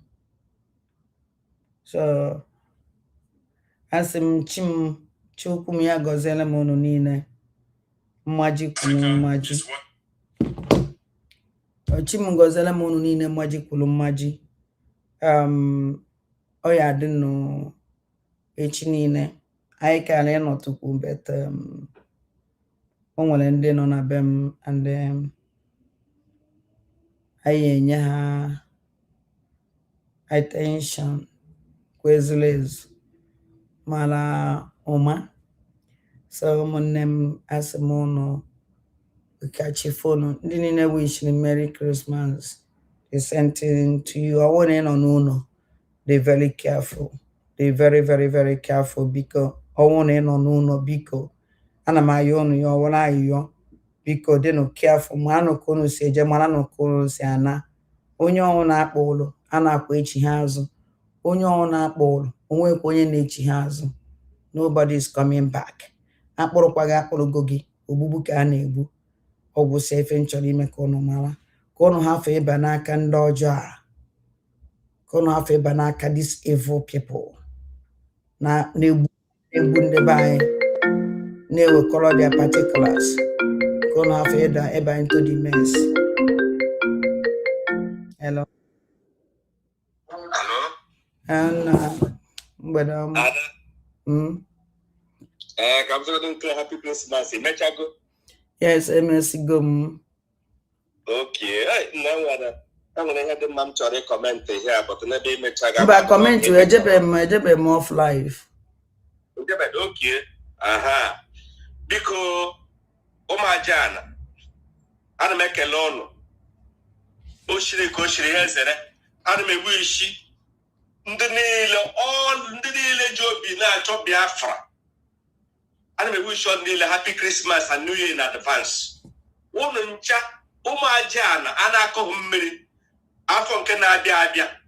Chineke ga-agosi ọnụ niile n'ofu mmaji kwuru mmaji. N'aha Chukwu okike abịa ama ise ogologo ndụ ahụike ọkụkụ mma na ewedeke ga-akpọ ụnụ ọgwụchana. Then this program igosiri anyị mkpanụ nwaanyị a ye deceive onwe ya. How can I get you match pass 29th of November? Okay, match pass. If put that on social media, go shiny. That is all you could now. They don't many Biafra and with a single Biafra flag. And when a single Biafra more better flag or Biafra flag. And therefore, if you post here, only 1 minute, but that tigger that the voice, now that here, won't mark a school, Gogra copy, Gogra get try. Or put that mental view of the go show where you on a matter of one. You want to stop on it if you are afraid of Trando to get, but I'm a minute. When you only on I want to be a front of Megan. Stop that rubbish. All the minutes since 29. Don't get it. Almost 1 month. Or did not get such thing on but I immediately post so everywhere everywhere. Each again 9 minutes after 3 weeks. Go get it. If you go shiny. No, is what them do. Get a mama that and go get crime or maybe share everything. Make us everything. Maybe program over to be a Tanya. Let this guy mention. I want to be messy, but oh, Tom Boy is about messy with that. This woman has a struggle. You know, the Tom Papa was a chief of staff from nowhere. Then I mean, wickedness and everything, we're lie and deceit. So much Biafra. This no guy drinking number, we will never be well with you. In our class Biafra. How was you? Now lie. Now we day here. I know ya. And we need to pass I can now need. In only onye kunu na agori oge nkere na lata message from over to you ngosi na message na lata message papa ndo tie na lata message on nchana message ebe ahụ no na ikere ya kemgbe unu na agbo geji na enye unu message ịhụ na ọ pụtara ọwụ ka atọ na ikọrọ pụtara ya ka o protest kọrọ gatara ya unu bịa geji enye unu message nkata ka bishop unu ndị ochu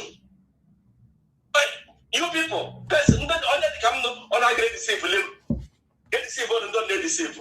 Again, I got case again. What they after the game, you take a case. I wouldn't hear what's called on. If who no has an evil. If who no an evil, Akita Kaya man and Bahas or Giega Ogie. Why would you wear Bibuam on a yes, now. But we go on your hand contribution and never take on a wonder when I go. When I take over, was in the hammer on a wonder my way. I thought on a good year. Since 1 year now, I thought where is that the one? I think it's before. I don't put it I think it before my God told it. Where is it? On the job, yes, and that's the ECG. Oh, yeah, Jane in there and there. I'm going to take an opinion on the maybe. I get some. You know, but today, I am That is it. This guy will free this thing. Okay, try Biafra. Can't betray this guy. Can't betray all the protests, all the attorney. He can't get away in prison. How can that guy give you a message? Oh yeah, Biafra. I don't want them to come up again. Yes, Nam, thank you. Thank you. Decision on. Don't. Yeah. Umamusu. Agwalamofa. Nobody.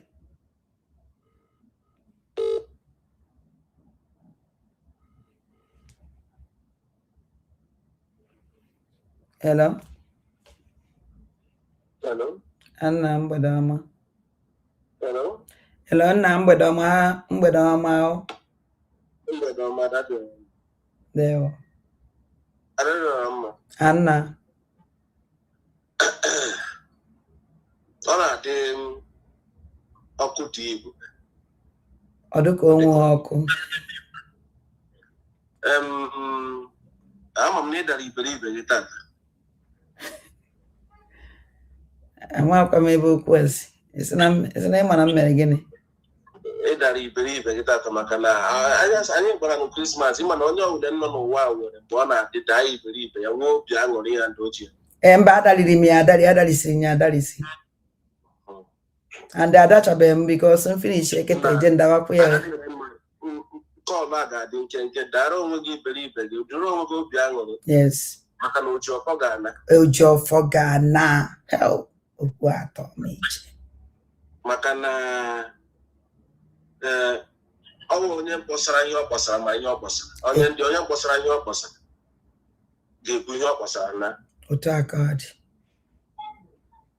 Nnamdị ka a na-akpọsa okwen. Samurai ba akpọsabu. So ihe m ji ekwu okwu a n'abalị ahụ na ka m bido na masụ a. Ịma na ndị a chere na anya ọgwụkwenụ ndị Chukwu ziri maka ije a na-ahụkwu ihe na-eme. Otu a gụwa ada dị ọra mma m ji ahụkwa ya. Maka na ihe m kwuru bụ Ojiọfọ ga-ana. O metere gị ebu ya. Masụ a na-edifendị isi nwa bingo a. Ya na Doris mere ihe ọ dịka ya amaghị ya. Ya nwere ụlọ ya ndị ọjọọ.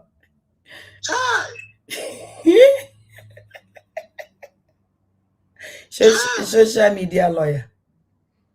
Look at onye na-edifendị Nnamdị Kanụ ata afụfụ. Ọhamadike ata afụfụ. Ndị ọka mma ihe awụnye a ndị Igbo kwuru okwu Saworio njikọ egwu onye nka mma ka ọ na-amọnụ onye nka mma ka ọ na-amọnụ onye nka mma ka ọ na-amọnụ onye nka mma ka ọ na-amọnụ onye ndị a mere Nnamdị Kanụ. Onye mere ya. Ndị ọka mma akọnụ ya ọnụ. Certificate zoo na-achalenji agụ na-achalenji Chukwu maka na ha amaghị onye ha na ya mere. Nnamdị Kanụ mgbodo anwụ taa ndị a ga-ata afụfụ. Ma ọ nwụrụ anwụ ma ha anwụ ha ma ọ nwụrụ anwụ ma ọ nwụ ha ndị a ya ata afụfụ. Then we suffer. Ha ya akwụrịla ụgwọ ihe ha metara. Onye ọwụle mmetụrụ Nnamdị Kanụ metụrụ Chukwu. Maka na ihe Nnamdị Kanụ ga-eji nwa anwa dịka mmadụ anyị ọ na-ahụ Nnamdị Kanụ na ọnwụ mmadụ anyị hụrụ ya ka mmadụ. Adị na mmadụ na-anwụ anwụ. Na onye ọwụle mmetụrụ Nnamdị Kanụ tacha afụfụ n'ụwa.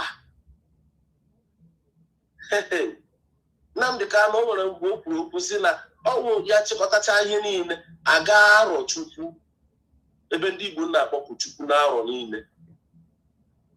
Ebe ndị Igbo na-ezu ozuzumezu n'arọ niile. Na ndị Igbo amagwo Chukwu before ụka bịa. O nwere okwu Chukwu ya ọ na-ekwu ihe a.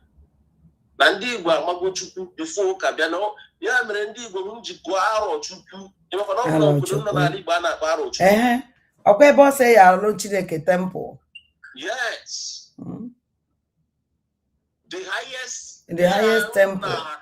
Oh, na alọ Chukwu edere ha na Bible ha na-ekwukwe every day because ndị mmadụ this is message, this is message. That message a na-ekwugharị every day ka Nnamdi Kanu bụ bịa. A gwara ha that na Bible ụlọ ebe kwuru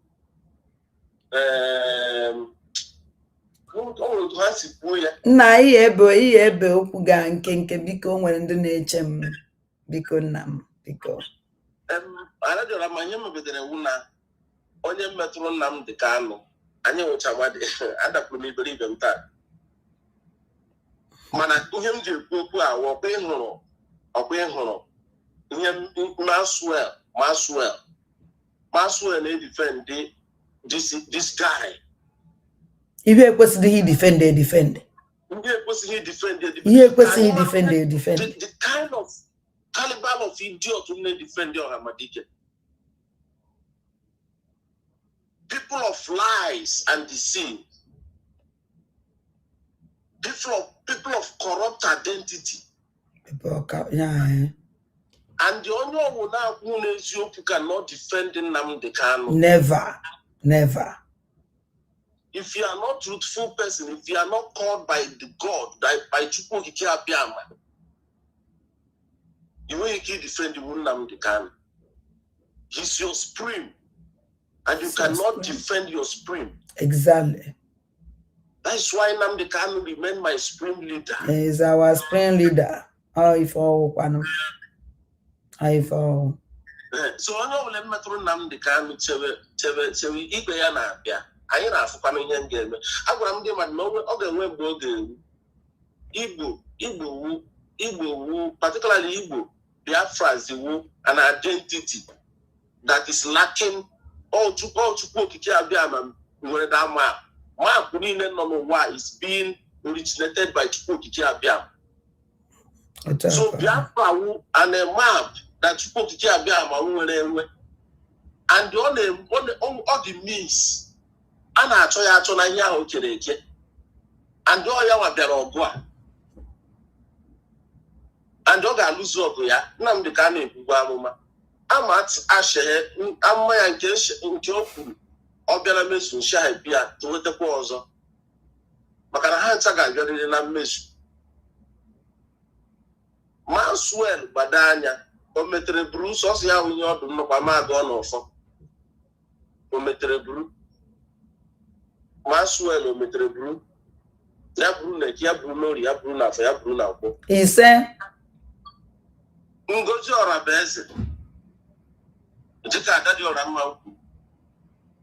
Ị gaghị egbucha ndị Igbo. Ị gaghị emecha ihe ndị ka ndị Igbo nọ. Ihe ọmasịkwago na-aghọ, ihe ọmasịkwago na-arị. Oge ga-eru na soshal midia ka ị ga-anọ gbapụ aha. Oge ya na-abịa. That stage is coming. Yes. That stage is coming. Because you're a busy. Don't know. Oma okwu okutere. Ịmara m gwara na onye ọwụla mpiri Nnamdi Kanu aka. Na-eku ikuku, na-aṅụ mmiri, na-aza aja na okwu ebe ọnwa gbasara n'ọnụ ụwa. Na finalize biko ezi nwanne m biko. Ị nọ na nsogbu. So therefore, Ngozi Ọrabaeze nsogbu adịghị. Agbacha ọsọ agụọ maị. O metere buru. Ọrịa mmalite ọfọm ya ahụ kwụsị ọfọm. O metere buru. Adadọra mma jisi ike. Jisi ike. Ngwana kachifo ezi nwanne. Ngwana ụmụ aja kachifo ka ọ dị n'echi niile. Ka ọ dị n'echi. Bye bye.